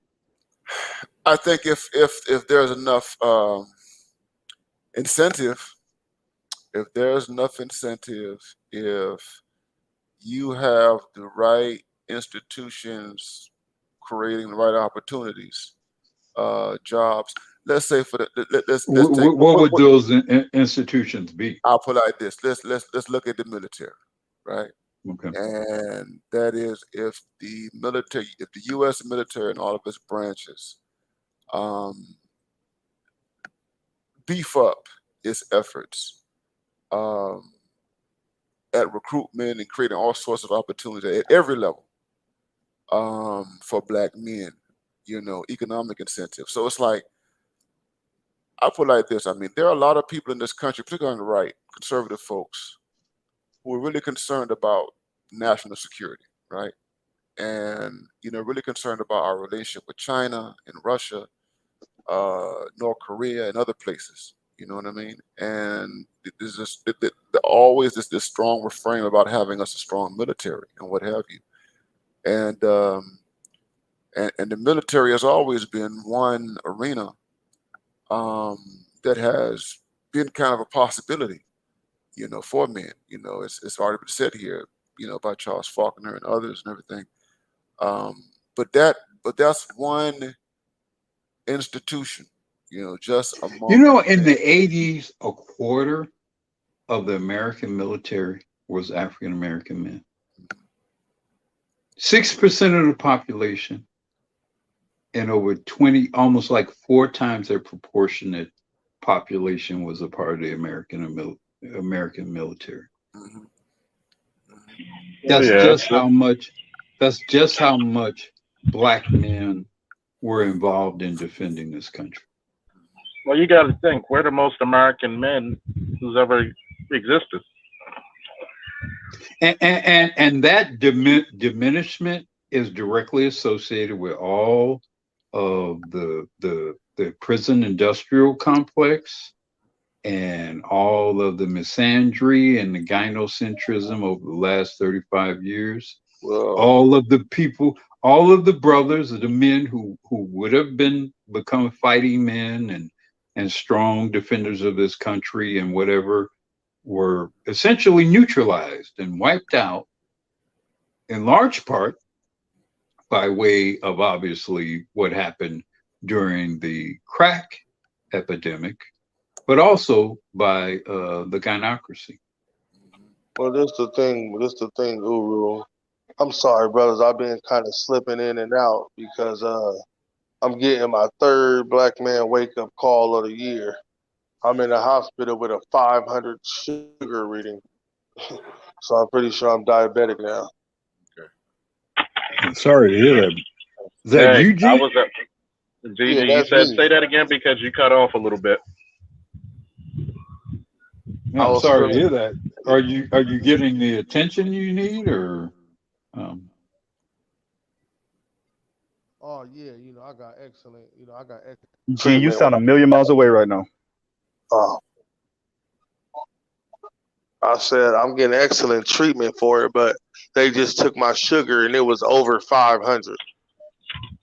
So Mine was 2 weeks ago. Mine was at 570. Now it's yeah, down that's back. about what mine Now is it's at down. now. Now it's down to Now it's down to 74. Yeah, that's about mine is at about 560. Yeah. All you gotta do is basically cut out sugar for a minute, like Well, dramatically that's what lower your happened. sugar.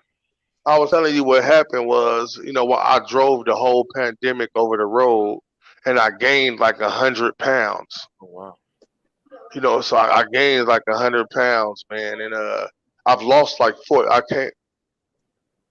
came off the road about 2 months ago, and I lost 50 pounds already. Yeah, Wow. my brother. Yeah, one of my brothers. He do CrossFit. He said, "Get your fat ass up. We going to the gym." So I had to work it off. You know what I mean? Congratulations on that weight loss. Yeah. All you gotta do is take your medications they give you and dramatically lower your sugar. Like if I feel like a soda just for the sensation, I'll get a zero sugar soda and just eat more lean meats. Cut Yeah, down your pastas.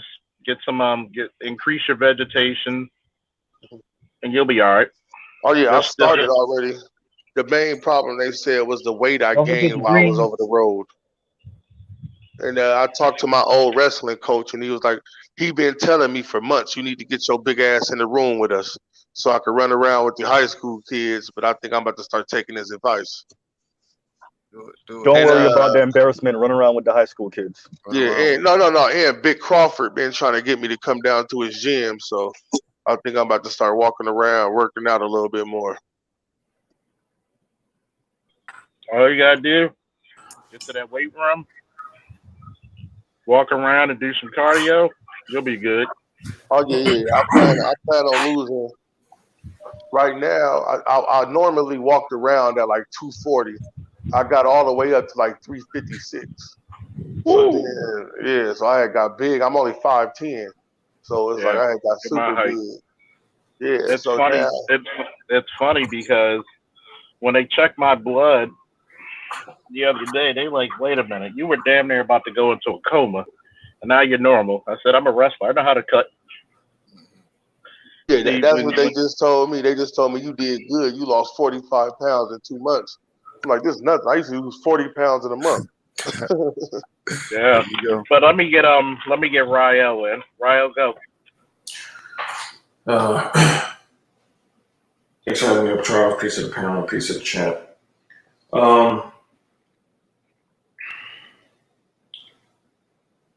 I think one of the biggest issues for Black boys and ultimately even men, and I think this is one of the main reasons why Officer Faulkner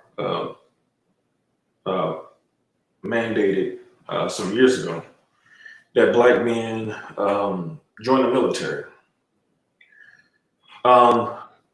Black men spend entirely too much time around women, period.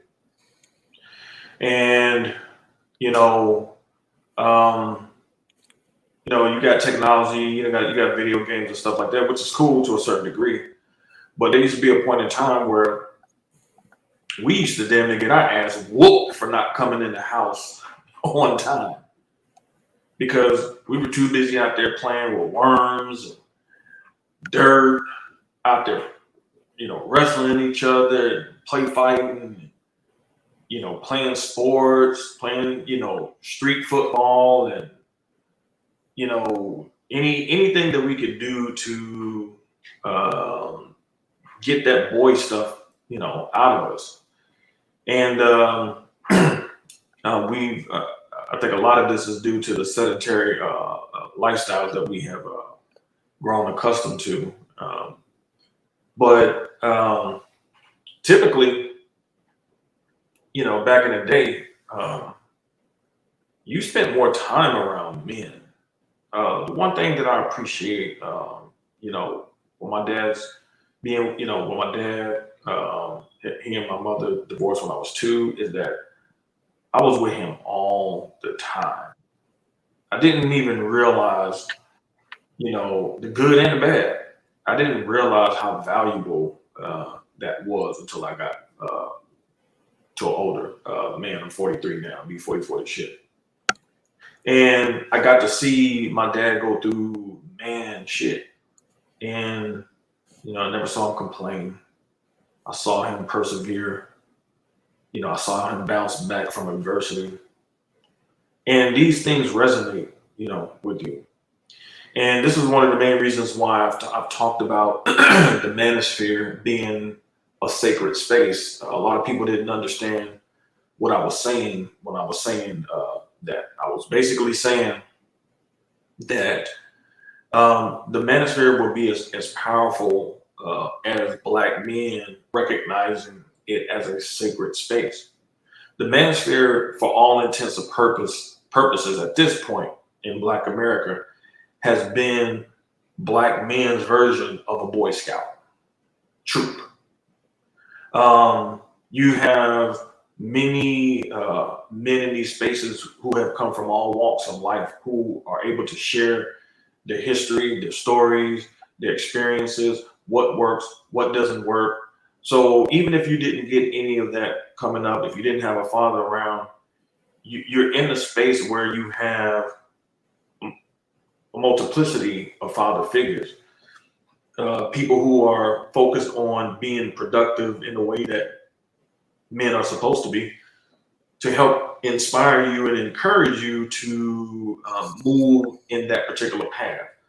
As I've been reading more and more about the rites of passage initiation processes that many white people, anthropologists, have studied in places like Africa and different places in the world, Australia, places like that. One of the things that you see first and foremost is that your rites of passage program was very critical in your development of your masculinity. Because once you went through your rites of initiation, you were no longer considered your mother's son anymore. You were literally your own man. It didn't matter if you were 10, it didn't matter if you were 12 or 15.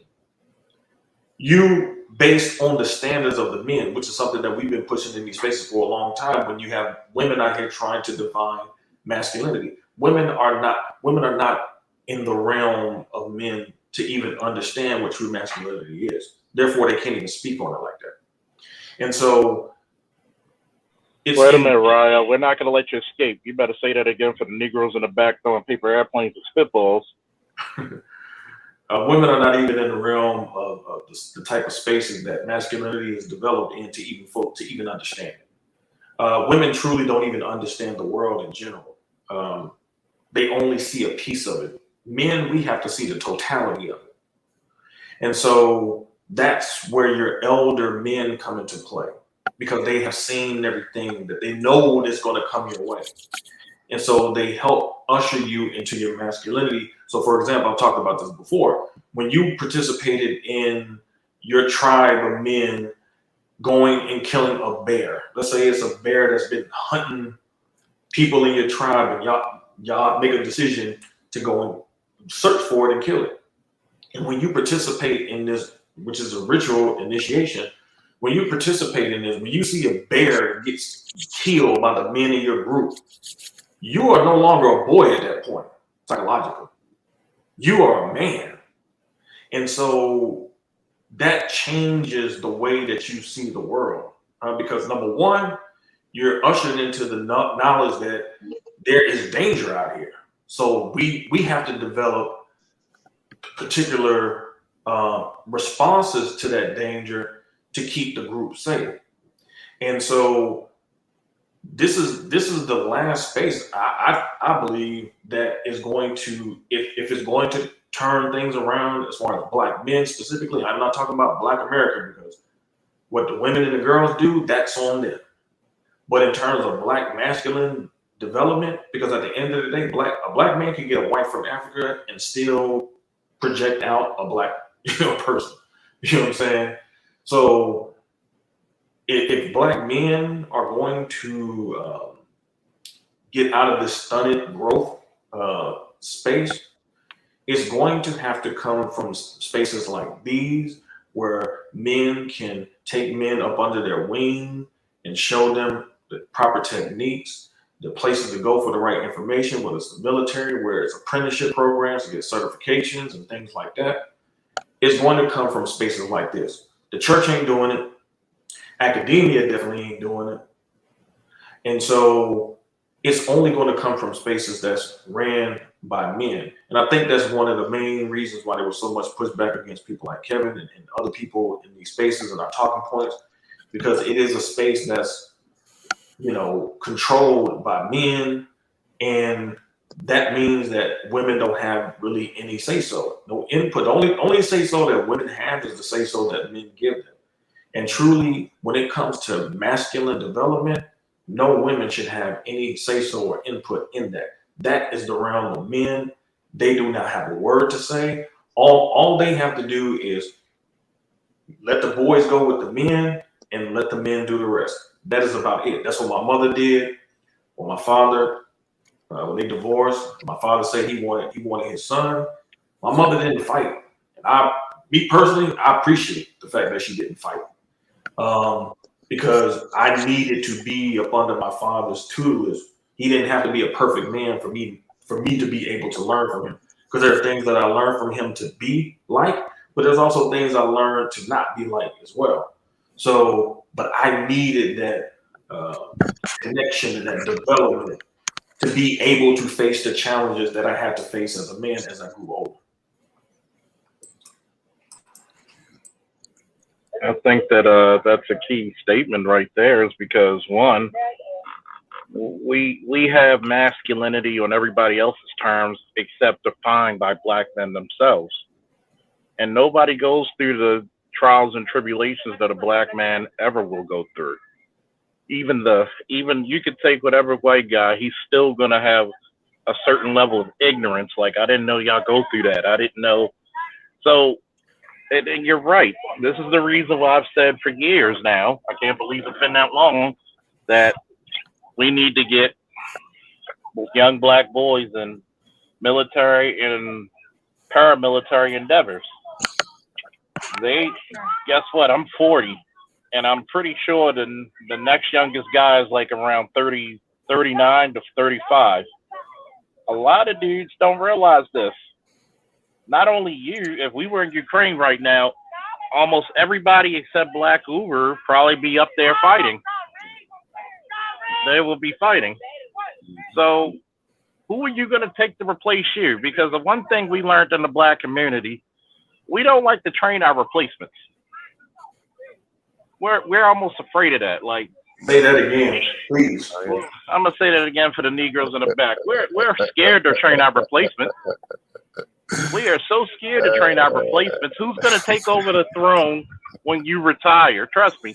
That's because we have a kind of zero-sum game perspective on things, where if you elevate, I must somehow like be totally diminished and go away. Oh yeah. Rather than us building and growing something together, there's this finite level of resource, regard, and for you to ascend to a certain position, then I must disappear. It's in part what America has taught us to think and believe. And then there's also an element of it of I think to some degree it's a product of the gynocracy, in that we have this grossly circumscribed view of the possibility of things, of what we can claim and what we can build upon and grow upon. And so where our challenge is to believe that we can build and grow something with every leader, with every person who assumes the mantle, that he will leave more and create more than what preceded him. And so then when I fall back, I'm not left in a desert somewhere. I was while Ra was speaking and Charles was speaking, I thought of there's a scene in the anime One Piece where Zoro takes all the pain that Luffy just received, right? The Thriller Bark saga, and he damn near dies, right? Because he didn't realize that Luffy had been holding on that pain. And I think about that when I think about black men's position compared to everybody else, right, in America. And like, in a weird way, we make it look easy. I'm like not trying to be facetious right now. We understand, the everyday threats, everything from women trying to stick babies to you to cops trying to kill you. But the fact that we're not completely done, I mean, if you go throughout human history, there's not been many other subgroups of human beings that have survived this level of oppression, period. So that's true. when you look at black men's position, I mean, we're at our wits' end, but we still make it look easy. And I wish we could energy transfer that pain to other people for a couple minutes so they could see what it is, right? So they could stand there, Charles know the scene I'm talking about, where Zoro just is a zombie because he just got that pain transfer, right? And, oh yeah, what he said when he was asked, what happened? Nothing happened. Nothing. Yeah, but he was damn near dead, saying nothing. Okay. And I think not only because we're still here, and this is kind of like one of the insidious parts of this nation, because they prop up certain black celebrities and black politicians and entertainers. It kind of obfuscates some of the actual real, I want to say, degradation of where black men are. And you see, and it's a good thing that we had Trump, propose what he did, and actually in a weird way, Obama also, because many people are starting to realize that black women are hiding black men, right? They're actually hiding what's really going on, and I just want them to speak. For me, it's about exposure, right? The more outlandish their speech, going to what we were speaking about, Raj, on Raj's channel, the more immature it is, the less tactful it is, the harder it is to keep on claiming moral high ground, and the better position we're put in.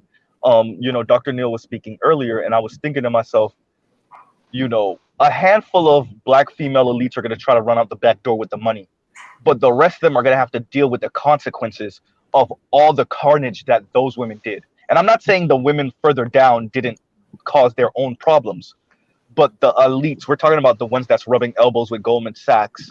We're talking about the you know, Kamalas of the world, the Oprahs of the world. They're going to attempt to run out the back door with the money and the status. And the average black woman, I don't think she. Well, it's actually Go ahead. worse than that, because a lot of them are going to end up marrying and mating with white men. Oh yeah, yeah, So yes, they'll yes, so they'll get to hide with those men in yes. particular.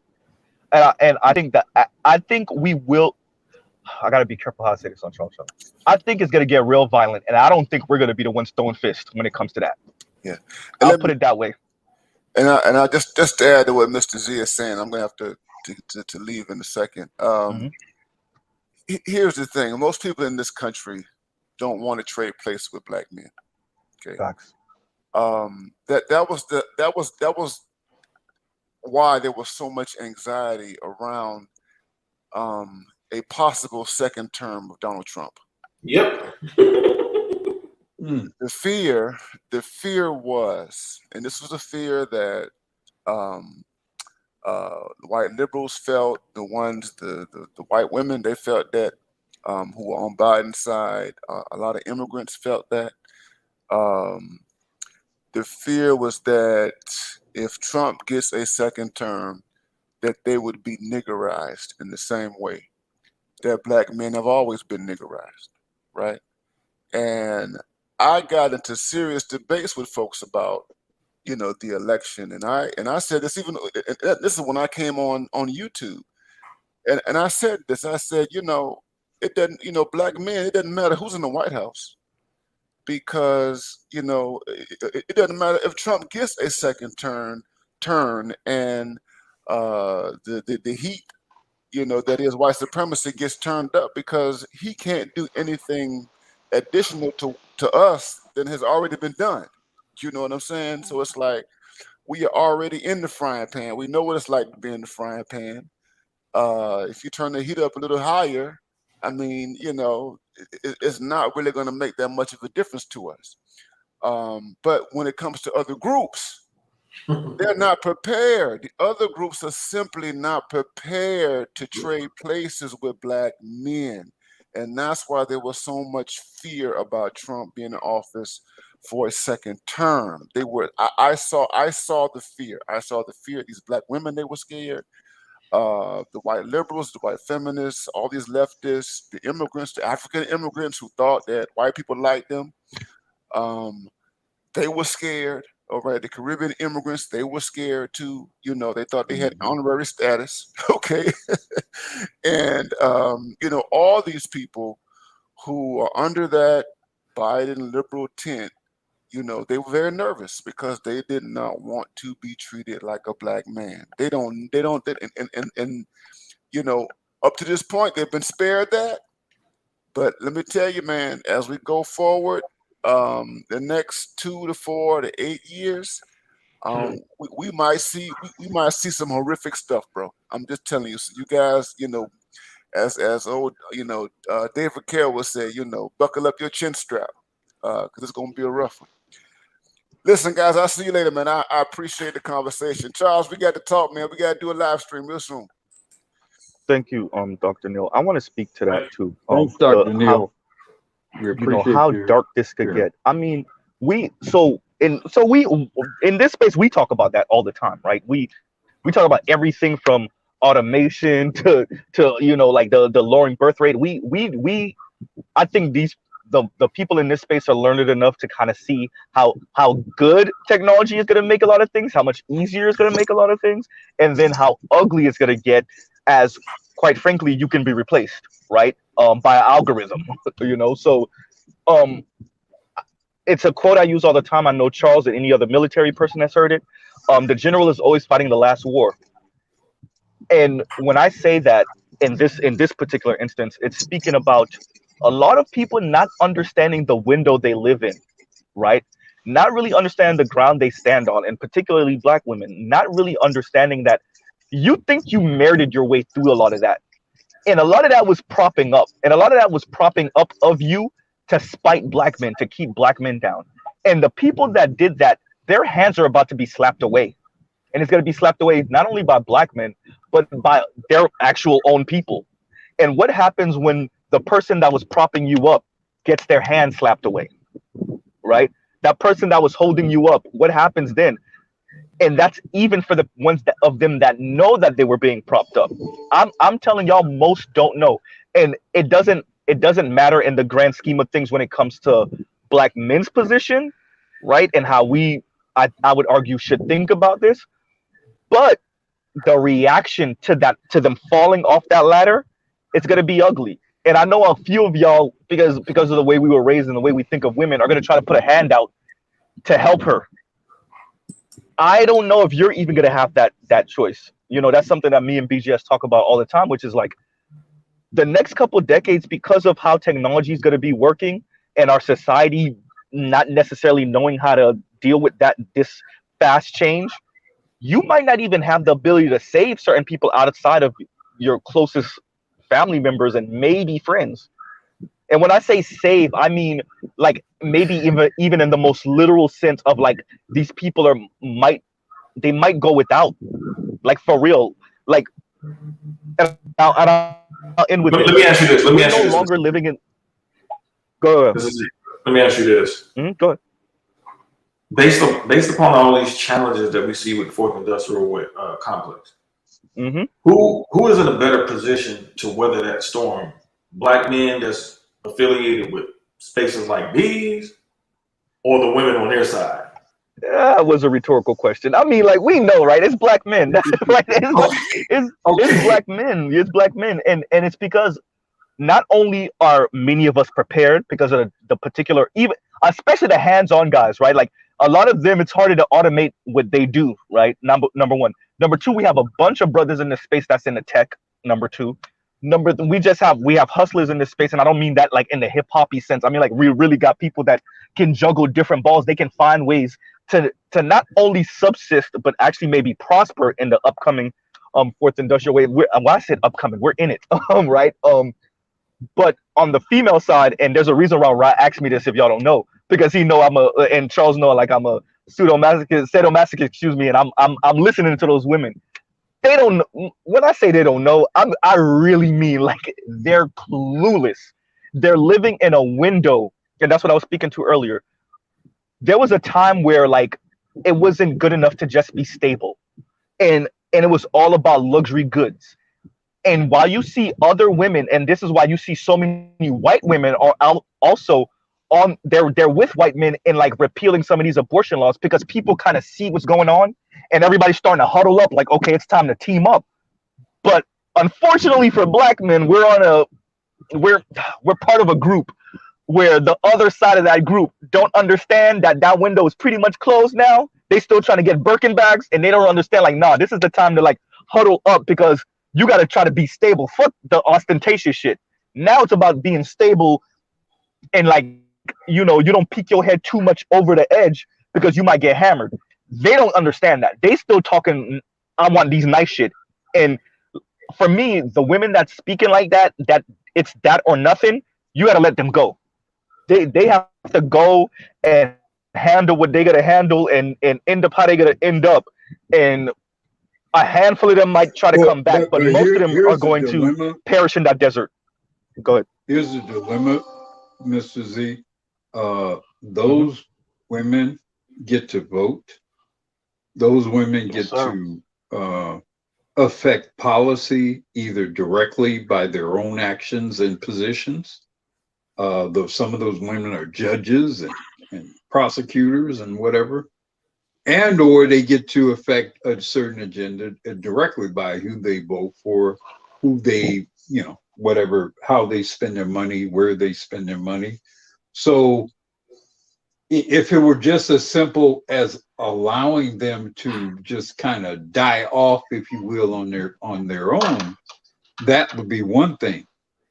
But the way things are now, they're going to drag you down into hell with them unless you do something differently.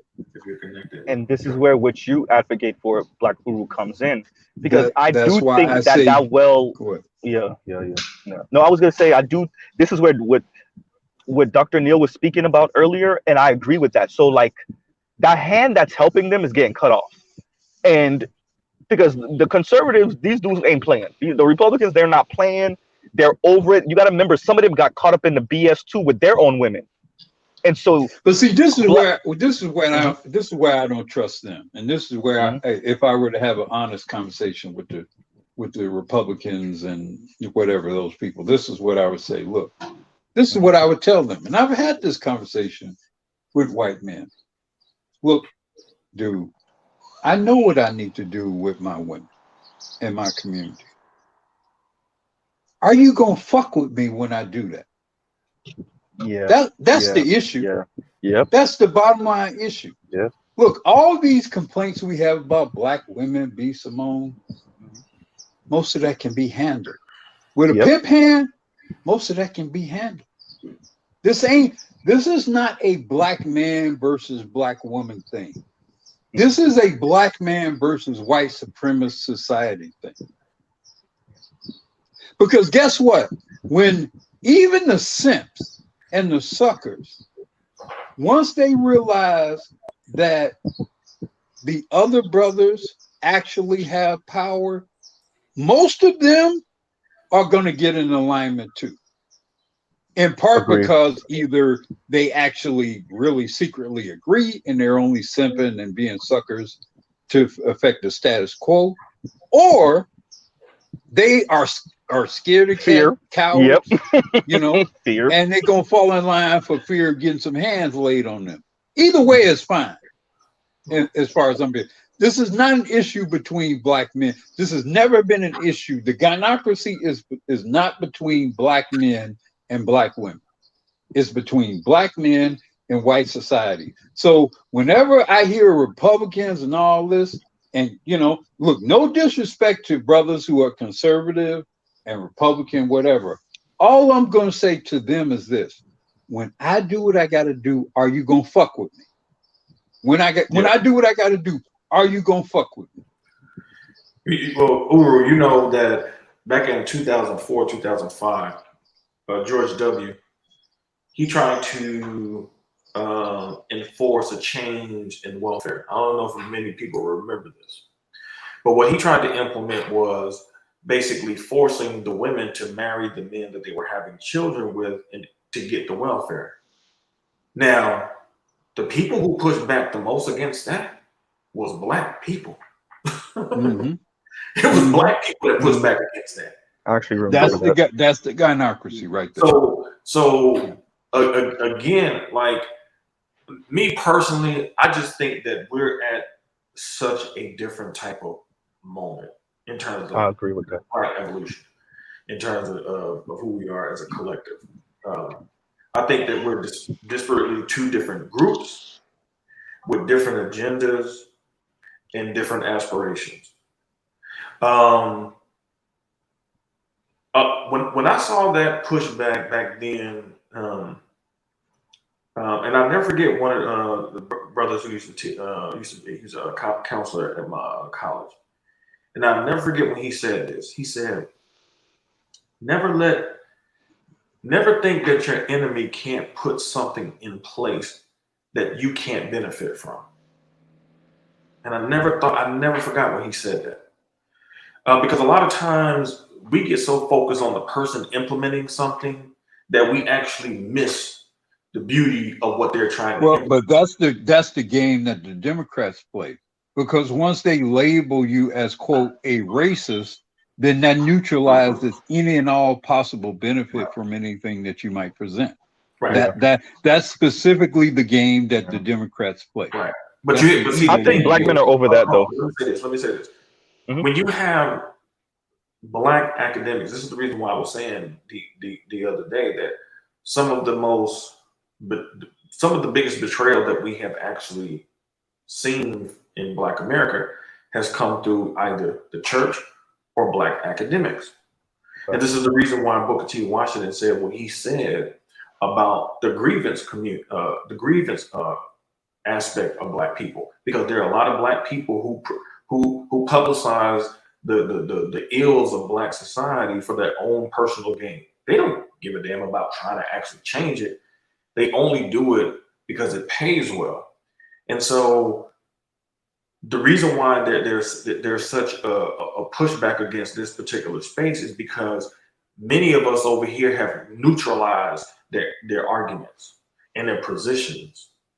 And so, because we know that a lot of us know we've been hoodwinked into the racist man type of nonsense. Mm-hmm. When you have the first Black president eulogizing a KKK member, Grand Dragon, former so-called. You know what I'm saying? Yeah. Like it's kind of laughable for you to say that with the history of that group in terms of how they perpetrated violence specifically against Black men, even though during that time you had white women organizations who were against the Klan, who were trying to use the myth of white womanhood to justify the violence against Black men, which was specifically used to lessen the political power that Black men had in lieu of their voting rights being implemented in, I think, the 15th Amendment. But because upper class white women hated the fact that Black men got the right to vote over them, they have never forgiven Black men for getting the right to vote over them. Never. No, they never did. And so much of what you see in terms of the liberal aspect of policy is white males trying to render that particular amendment useless. That's why you said all the Black codes enacted, in particularly in the South, once the federal troops were removed. And so even with all this stuff that these women have gotten, they're still pissed off about that particular decision. I don't think people really understand how pissed off a lot of these upper class white women, who, by the way, did not even believe Black women should have even had the right to vote. They didn't even believe certain white women should have had the right to vote. They specifically thought that they should have had the right to vote. That's a fact. Based on class.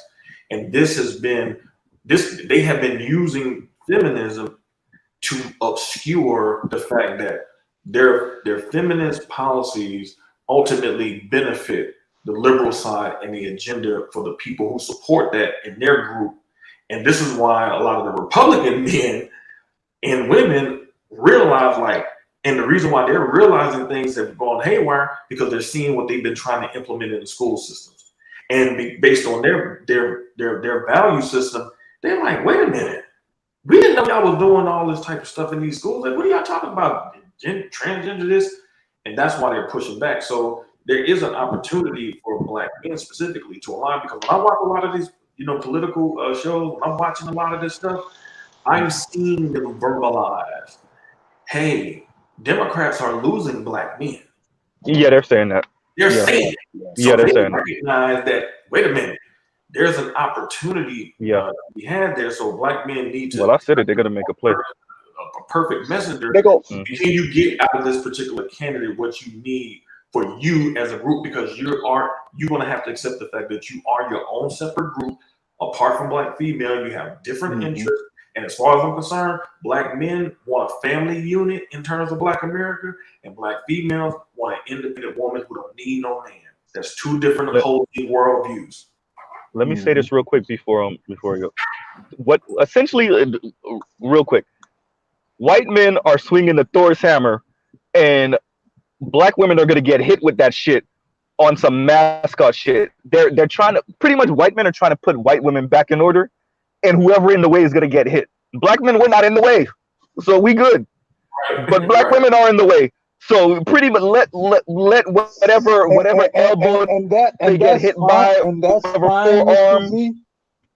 That's fine. Yeah. But when what I said earlier, it's fine. When I deal with Keisha, stay the fuck out of my way. Yeah. I don't want you coming to my house. I don't want you making no bullshit proclamations in some fucking court or some fucking social governmental program. State, let me deal with Keisha.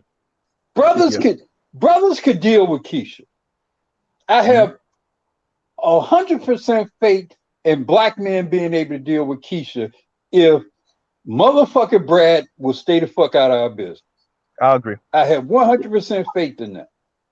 I believe that also too, and is that going back to what you said, Black Uru, is that basically let us tend to our business in our community, okay, and you stay out of the way. Things will realign themselves, right? Because going back to what you just said, Mr. Z, when the hammer is going to drop, when these Republicans finally have a opportunity to drop the hammer, to just to mash on feminism, to just dismantle that, if you will. But I don't think that it's going to take more than that, the Republicans, to do that. But you are seeing it with in the schools, even with, like you said, with the transgender and things like that, and they're pushing these agendas, and they're already attacking it. And we're talking about regular day, everyday white folk, everyday working white folk. Okay. And the problem within our community is that when we don't have a lot of people who are saying, why are you pushing this when you have less than, less than 1% of people who are transgender? We're not saying that, hey, if this person feels the way they feel, that's fine, but we don't need you to be pushing an agenda. I mean, you go on TV and they got us trained like Pavlov dogs right now. I mean, really, it's almost like, see this on the television. Oh, wait a minute, we need to really respect, and not to say that we shouldn't respect human life and people's, whatever choices they decide to make, right? But if I want to protect my children, I don't have children. But if I want to protect my children from this, then you know what I'm saying? You're all in the way. It's like I read an article the other day. It says, hey, look, in politics now, it just seems like everybody's in your bed.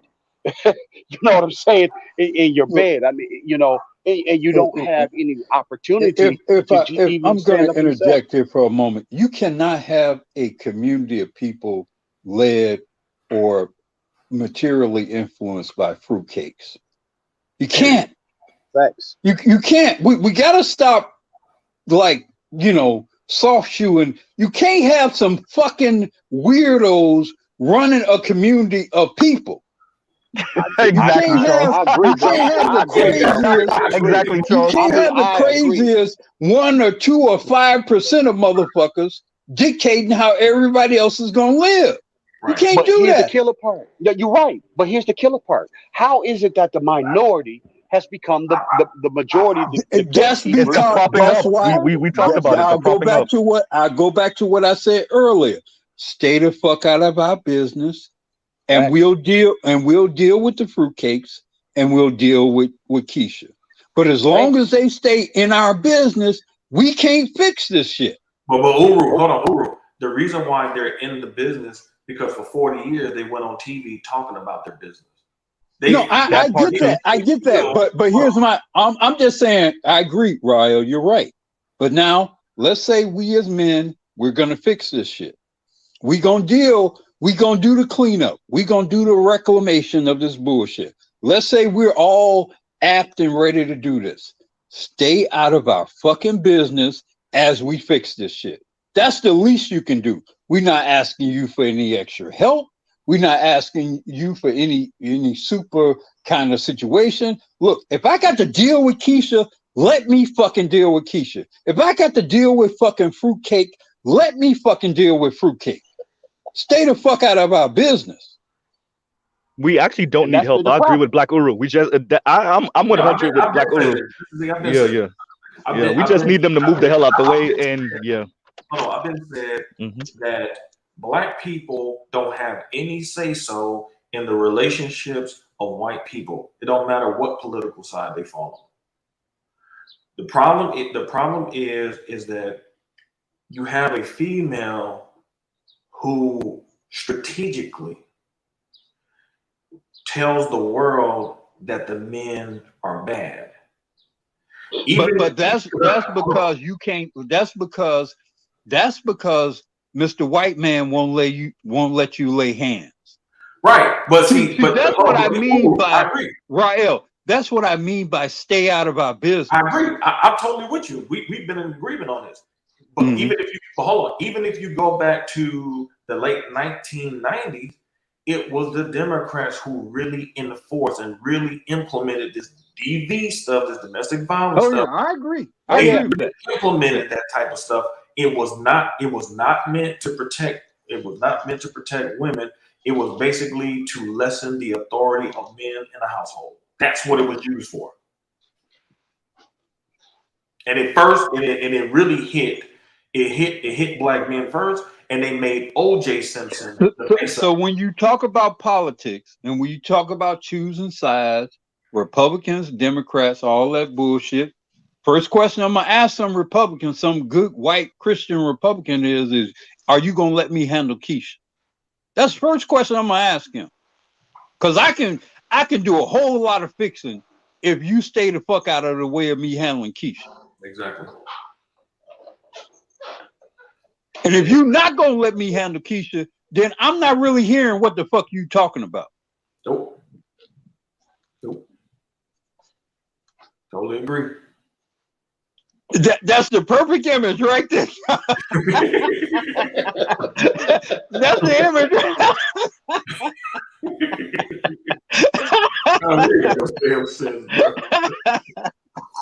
I mean, but that's the truth. Now, I gotta say this, and I'm gonna let you talk. For all you motherfuckers, remember, Superman stood against feminism. There you go. That's crazy, bro. But it had to be that particular Superman, because the other Superman was simp as fuck. It had to be that particular Superman. I was cheering. It had to be Superman I was back from the cheering dead. like a motherfucker. Hey, Uber, you could have heard me in the other theater. I was cheering so hard. I was like, "That's my boy. That's how you do it." Like, yeah. Oh, I'm gonna come up and get you. Fuck you, boom. Yeah, I mean, to me, that's what it's all about, and that's why, like I say, in terms of separating from them, so that black men can possibly get a chance to operate in a way where they don't serve as some kind of buffer overlord against our attempts to make things right. But the way things are now, you can't even hardly fart without some black woman making some kind of judgment about it. Yep. Breathe. Quit drinking so much goddamn milk. And see, here's the point of it, right? Because once like Uru said, are you gonna get in my way of handling her? Shut the fuck up, because your problems with your woman are different than my problems with mine. And I'm not going to interfere with you. I'm not going to interfere with you handling Becca. I don't give a fuck. Handle Becca the way you need to handle Becca. But let me handle Keisha the way I need to handle Keisha. Exactly. Stay the fuck out of my business. And that's what black men been asking this country for almost, 160 years? Stay the fuck out of my business and my family. If y'all want all them LGBT, ABCD 1, 2, 3, that's you. And here's the great part about if they stay out of our business. Y'all, you wouldn't have to worry too much about brothers getting at their women, because we don't even like them like that. Black men don't like them like that. I'm sorry to tell, if they're white men that are listening, brothers don't really like white women like that. Not really. I mean, brothers like whatever women do what he needs him to do, but ain't too many brothers, oh my gosh, she's white, I'm lusting after her. That's some bullshit. Exactly. I know that's what y'all want to believe, because y'all want to believe that the big black buck out in the field was just lusting after Miss. That was some bullshit. It was some bullshit then. It was the other way around. It was the other way around. It was the other way around. It was Right. a joke And that's of how racism and that's started. why they really mad. That's why they It was really mad. There was an old joke how racism started. They said, you know, they came over there with their women and they said, oh my, what are those? Their spears? No, that's their penis. Wow.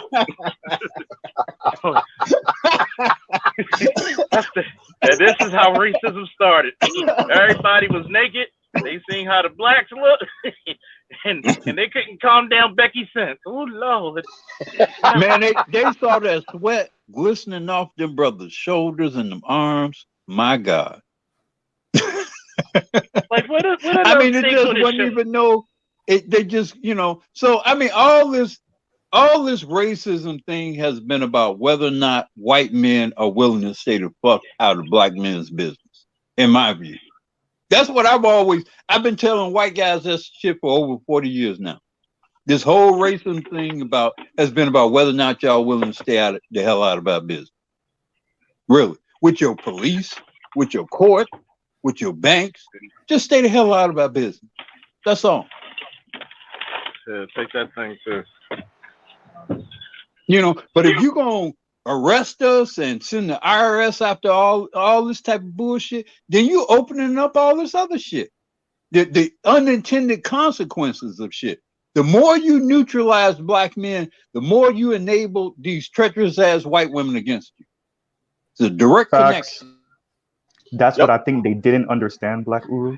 Is and I've thrown this in white men's faces in person. I'm not talking like Mr. Z is the real Mr. Z y'all see online, and I've had these conversations at the law office in front of white women. I'll tell you, I almost got fired a million times. I'm telling y'all, I eventually did get fired for this type of shit. And before that, I almost got fired a million times. For real. But I told them, like, y'all played a game, y'all tried to screw us with black women, and then it leaked into your families, and now y'all getting fucked. and a few of them actually shook their head. Yes, they knew what I was saying was the truth. Lunch break. I'm telling you, best time to have these conversations in the middle of the lunchroom or in front of a couple dozen people. You think I care? I don't care. I tell them, I said, look, it's really their call in a way. You think you ballsy? You think that's ballsy? Wait till you get in front of a bunch of armed police and you're in the fucking roll call room, and they're like, why is there so much crime in the black community? Because y'all don't talk about your own shit. Right. Y'all cover it up, y'all hide it, y'all distort it, manipulate it. Yep. You all know that Sam's wife has been missing for a couple of years now. And he told you didn't do shit about it. And she actually in the hole somewhere in his backyard. Y'all know that. Y'all fucking know that. Mm-hmm. Yeah, I mean, see, it backfired on them. It took a long time, but it actually backfired. They used the myth of white womanhood through feminism to neutralize black men's political power. Mm-hmm. That happened for about 100 years. Civil rights came. They used civil rights that black men fought for to give white women more power, because white women ultimately were the main beneficiary of civil rights. And they thought by doing this was going to keep white women loyal to them. And then they turned. When they turned, they turned because they turned at a point when women were more of the majority than men in the country. And at that point, from a voting perspective, they started voting white women's interests over white people's interests. And so now they know they let the cat out of the bag. So and I've said this before, I want to see them put something on the table specifically for black men. I'm talking about white men. I don't care who it is at this point. If it's the Republican, and you know who would have done. Who would have done that? Hold on. Specifically name black men and say this is particularly for black men. And even if they can't get it passed, I want to see the people who publicly push against it. That's what I want to see. Because that's a good point. If you publicly push against it, you are letting us know who truly the real enemy is, And all this black community bullshit is moot at that point. Yeah, that's a good point. And ironically, the guy who would have probably been most likely to have that conversation would have been Trump. Trump was at a point. If hold on, if the rhinos that the Romneys and people like that, if they didn't exist, and he fully had a lot of those people support, because a lot of people thought people like Liz Cheney, she was all staunch Republican. Man, she over there, man, dealing with the Democrats trying to go against Trump and all this type of stuff. If he would have truly had the full support of Republicans, Trump himself could have effectively ended the Democrats.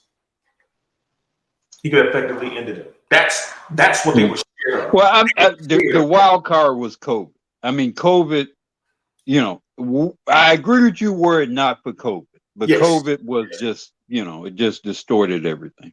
Yeah, they use that politically to neutralize him too.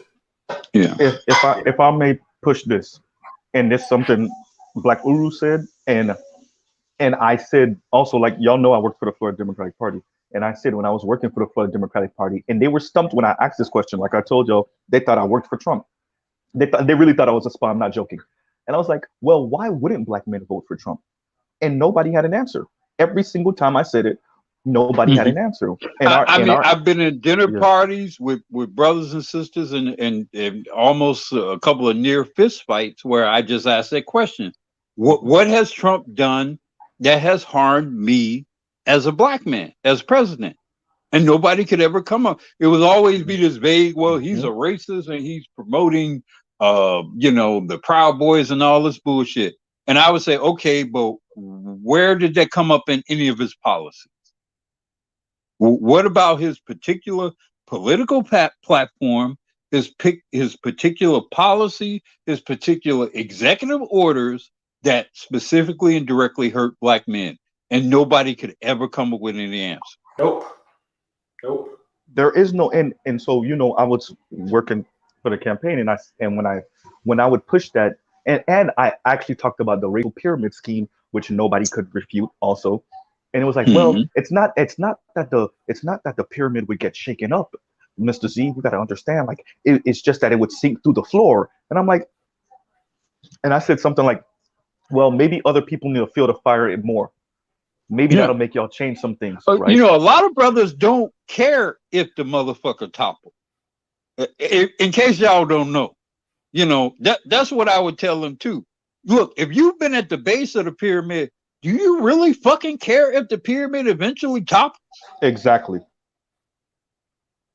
So it's almost like they want to convince you to continue to be on the ass end of things. In other words, it could get worse. That's what they kept on telling me. It could get worse. And a lot of men, and especially younger men, is like, fuck that. Whatever happens, happens. But see, I said this before, I think a couple of days ago. White men got their first wake-up call in 2007, 2008 with the he session. Women got their first wake-up call with the pandemic and all that went in with that, because there was a lot of women. I mean, I think, matter of fact, I think it was a story, I think in September of 2020, was it 20? No, it was 2020 or 2021. No, it was 2021. How there were like over 800,000 women who had lost their jobs in the economy. You're talking 2021. Right. So you're talking, so they got the she session. So now you have, a lot of white men and women. And I've said this before, like being in business, you see this. You see white men and white women fighting each other, trying to get that bone, trying to get that biscuit. Yep. Because many of them are lacking the skill sets for the job, especially when you start talking about probably around, I would say probably about late 30s up until probably around 60, something like that. You see a lot of them fighting because they didn't plan properly. They didn't plan properly for retirement. They overspent. When jobs were plentiful for them, they might have went too far above what they could really afford.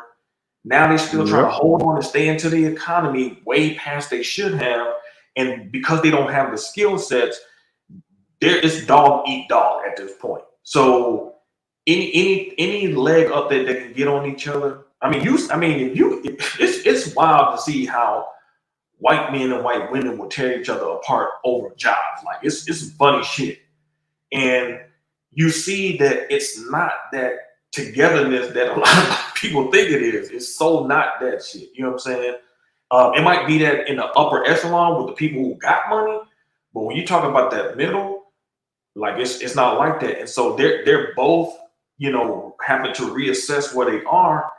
And white women, they got certain advantages that white men don't. White women That's a can say, fact. hey, I can go over here to a Hispanic guy and I can get with him. I can go over here and get with a black man. I remember when I was in college, a white woman told me, we was in the library talking, and she said, she was at this point, I think she was like 29. And she said, well, if I can't find a white man in America, she was like, I could easily go to China and get a husband. There's plenty of Chinese men looking for a wife. She said this.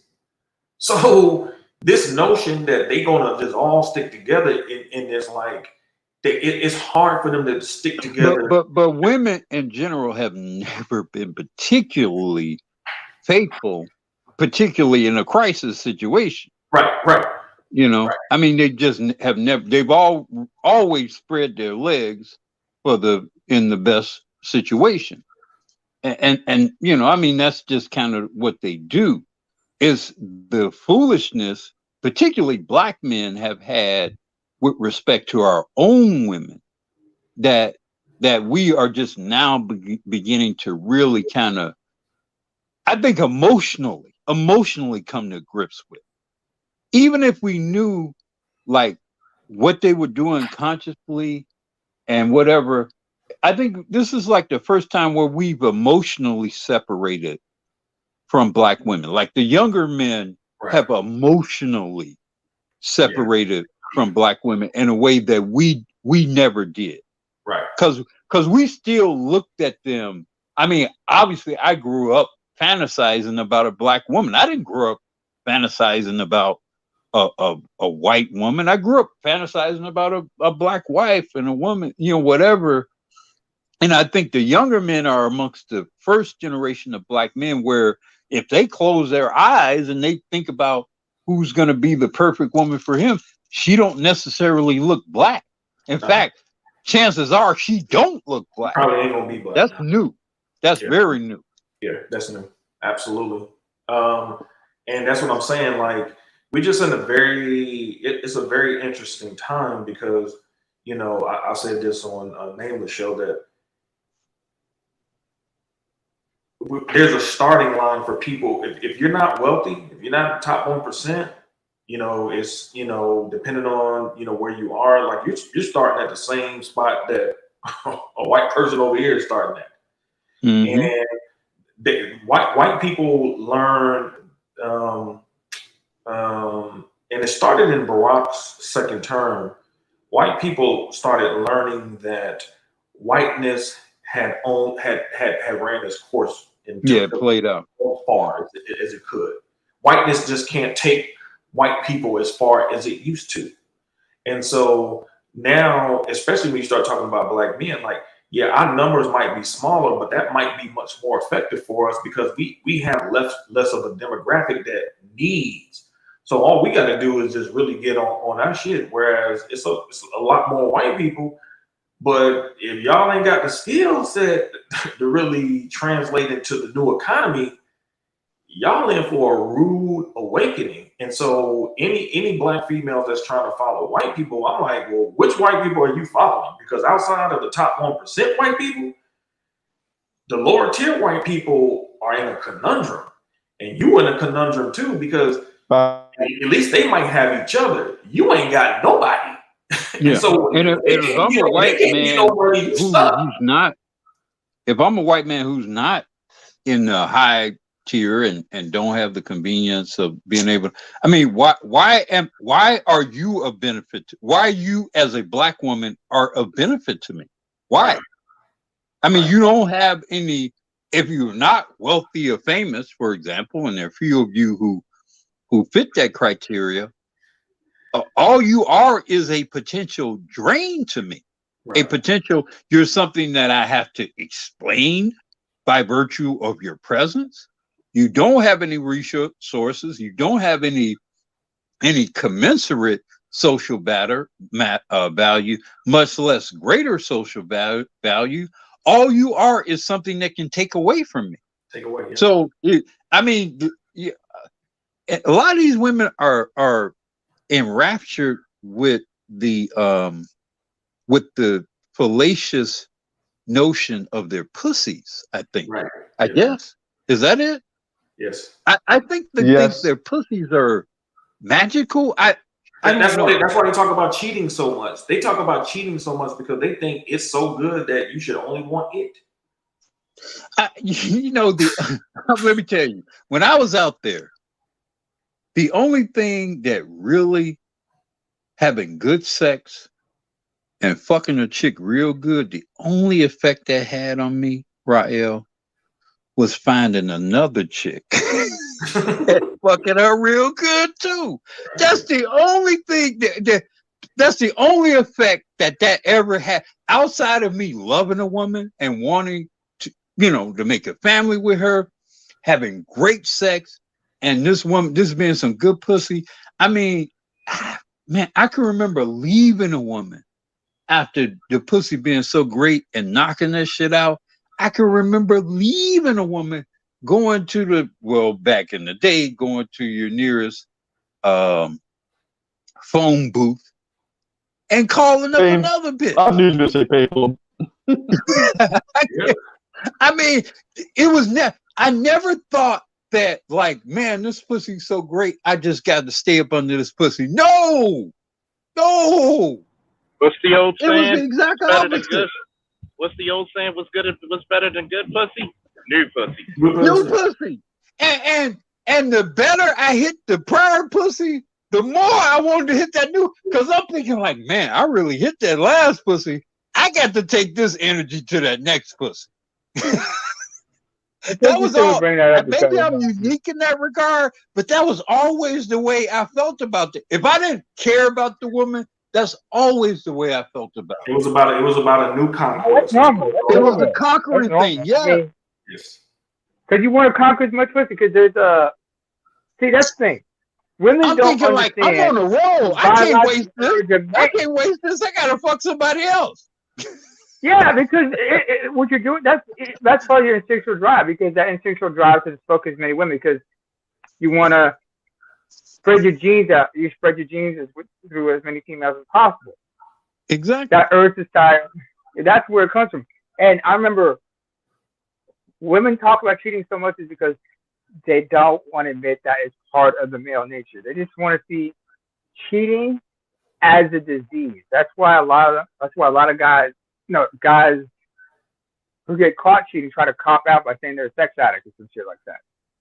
Well, that's also the reason why a lot of them didn't care for Kevin Samuels, because he put that shit out in the open. That we need to be able to fuck other bitches. He changed the game. Yeah, he put that shit out in the open. That we don't cheat. We express options. Yeah, I mean, hold on, Uru. There were a lot of white men who used that when they dealt with white women. Did they? They used it. Did they? I mean, think about it. First of all, I don't think people really understand how courageous that shit really was for him to say that. Mm-hmm. That's true. For him to say that out loud, we know how we talk without any resignation, without any equivocation or any apology. He just kind of said it matter of factly, like, well, yeah, of course we should be able to fuck other women. What's the problem? And you could tell, if you had watched him up until that point, you could tell he wanted to say it. He was inching closer and closer, and the reality is, and finally he just said, "Fuck it." Yeah, yeah, we should because his affiliation with the manosphere made him powerful enough. He got so successful that he could say what he wanted to say without the retribution hurting him. I think the Kappa came out of him too. Yeah, man. I'm telling I you. think that Kappa came out of him. I'm telling you. Like that's when he said that, because the reason why I believe that was so important specifically for black men, because for the very reason why Roger had the show he just had. Because that has been something black females have used as a weapon, going back to daytime TV, as a weapon to disparage black men. You take that argument away, and you can take that argument away because we can show you Strom Thurmond, who had a love child with his maid when she was 16, and they held that secret for 60, 70 years, and you ain't seen not one of them chicks come out and say, oh, he was wrong for doing that. So you cannot apply that standard to black men, because if you apply that standard to black men, then we can say, well, what about your Bill Clintons? And what about this guy? Mm-hmm. What about this guy? And you can't argue. That's why I didn't support the argument. They won against Cosby because they tried to do it with Cosby. They tried to use the same argument against Cosby. Marilyn Monroe, JFK had Marilyn Monroe singing "Happy Birthday, Mr. President." I mean, that's how they were pimping. That's how they were. Black Guru, I remember Chappelle had that joke about that. Because it's like in front of his family, she sang "Happy Birthday." Right in front of Jackie. Oh, right in front of Jackie Onassis. Sorry, Jackie Kennedy. You know, so I mean, you can't. Yeah, it's so phony and it's so fallacious, but it's very gynocratic as well. So it's very obvious. I mean, even like that whole thing with like Martin Luther King. Part of me is like saying, like thinking like, so what, whatever he did, because, you know, I'm not hearing no, you know, the man got shot in the head, whatever. I'm not hearing no bitches. I'm not hearing no women talk about what a man who was willing to sacrifice everything for her. I'm not hearing what she has to say about that type of man. I'm not hearing that. I'm not hearing that. Coretta Scott King protected his honor all the way to the end of her life. And that speaks to your lack of honor, because if his wife, whatever the position his wife was on that issue, that should have been the position of every black bitch alive. Betty Shabazz, regarding the memory of her husband, Malcolm X, she protected his honor through thick and thin, even after her death. Her daughters even picked up. It ain't even for you to speak about that man. That was his wife. That was whatever she did or concluded or viewed about that. It wasn't even for any other woman to speak about. And Medgar Evers' widow. I mean, what's the name of that movie? Mississippi Crime? Was it Mississippi Burning? Mississippi Burning. Mississippi Burning. Yeah. Where she portrays, Medgar Evers as a widow. Yeah. Sorry for wrong info. Maybe it's a bad example. Myrlie Evers. She remarried Myrlie Evers, yeah. She protected his honor even after he was killed and everything. I mean, so, these men being killed and being stabbed and fire hoses and all this, and then you get to bring your funky ass up 30, 40 years after the fact and have something to say about it? Really? And then you actually get some actual media attention and possibly reap some sort of financial or economic benefit from that, and you can just comfortably walk your funky ass around after you've done that? I mean, that's an indictment of black people, because, like I said, if you rewind the clock 30 years or whatever back, she gets slapped in the mouth by a black woman. Brothers don't even have to handle that. And 20, 30, whatever years ago, brothers don't even have to be. Girl, shame on you for talking about Dr. King like that. Shame on you. Shame on you. This is what they would say. Shame on you for fixing your mouth to say something like that about Dr. Martin Luther King Jr. That's what other black women would have done. That's how far we've fallen. Exactly. They would have slapped the shit out of her. They would have made her do a public apology. Piss out of her. They would have slapped the hot piss out of her. It would have been a lot of bitches slapping her, and she would have been made to go in front of whatever congregation, whatever large scale people, and apologize. Yeah. So I mean, it's just really, and that's why I was saying earlier on Roger Channel, I feel for younger black men, because there's there isn't much here, right? You know, with these women, in terms of, there isn't much here to save, man. I hate to say it. Ain't much here to save. We don't, trust me. But we're gonna start doing some last words. We're gonna start with Rael Namer, then we're gonna end off with the elder Black Uber. Well, thanks for having me up here, Charles. Peace of the panel and chat.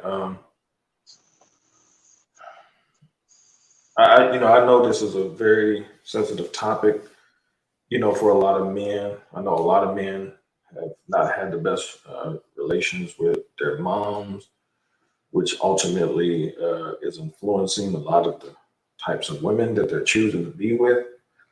But the truth of the matter is, no group exists if there's no masculinity in the men in the group. I mean, if the group of men are lacking the proper masculinity, the group is exposed and going to be under constant attack. And it doesn't make any sense for the women of those men to do things to weaken those men culturally, family-wise, economic-wise, spiritually, to the point that not only they can't defend them, they don't even want to defend them. It's got to the point that many black men don't even see the value of black females enough to the point to deem them worthy of protecting. And quite frankly, if you're willing to harm your daughters, if you're willing to culturally castrate your sons, who the fuck are you to be protected? You don't even protect the children, which is your primary duty as a mother. And so my protection in terms of extension will always be based on how the women are treating the children. We can get women and go other places. That's fine. We can do that. I'm looking at how they treat the children, because I think one of the most important things that get lost in this is that many of these damn females have children in tow, and they're consistently corrupting the next generation. Many silent generation women corrupted baby boomer women. Many baby boomer women corrupted Generation X women. Some Generation X women have corrupted millennial women. And thankfully, many of the younger black men, your Zs, some of your younger millennials are like, to hell with that shit. To hell with all that black community shit. I'm doing what's in my own best self-interest. And if that means I'm going to get me a non-black female to start my own family with, then so be it. And I salute those young men for taking that on, because we have had successive generations where these women have just been too much in control of the family structure, and women should not be in charge of any family structure. That should be male-led, male-dominated, and we see the fruits of that lack of leadership. We see a broken group where you have women on one side of the political, family, monetary divide, and you have men and children that they might have with these women on the other side of that divide. Two Americas. I think the America that black men help put forth is the best way forward. The other one is just leading people to a slaughter and self-destruction. And I will not be a part of that, and I will do nothing to protect it. I will let it perish as it should be, as it should. And I'll leave it there.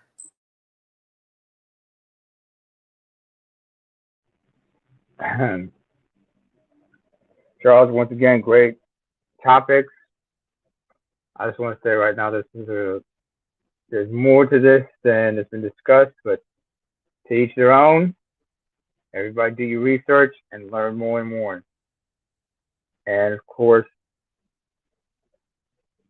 like Charles said, like, in the beginning, when he said, like, black men have been making sacrifices since the beginning. If you don't know what I'm talking about, look up the name Crispus Attucks. As far as this current conversation, I mean, there's a lot more that needs to be discussed, that needs to be reviewed, and everybody has to look into self-respect and ask themselves, is this person worth my time, worth my protection, worth anything?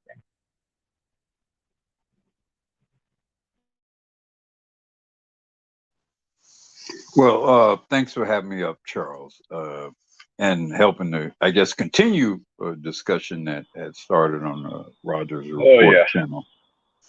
And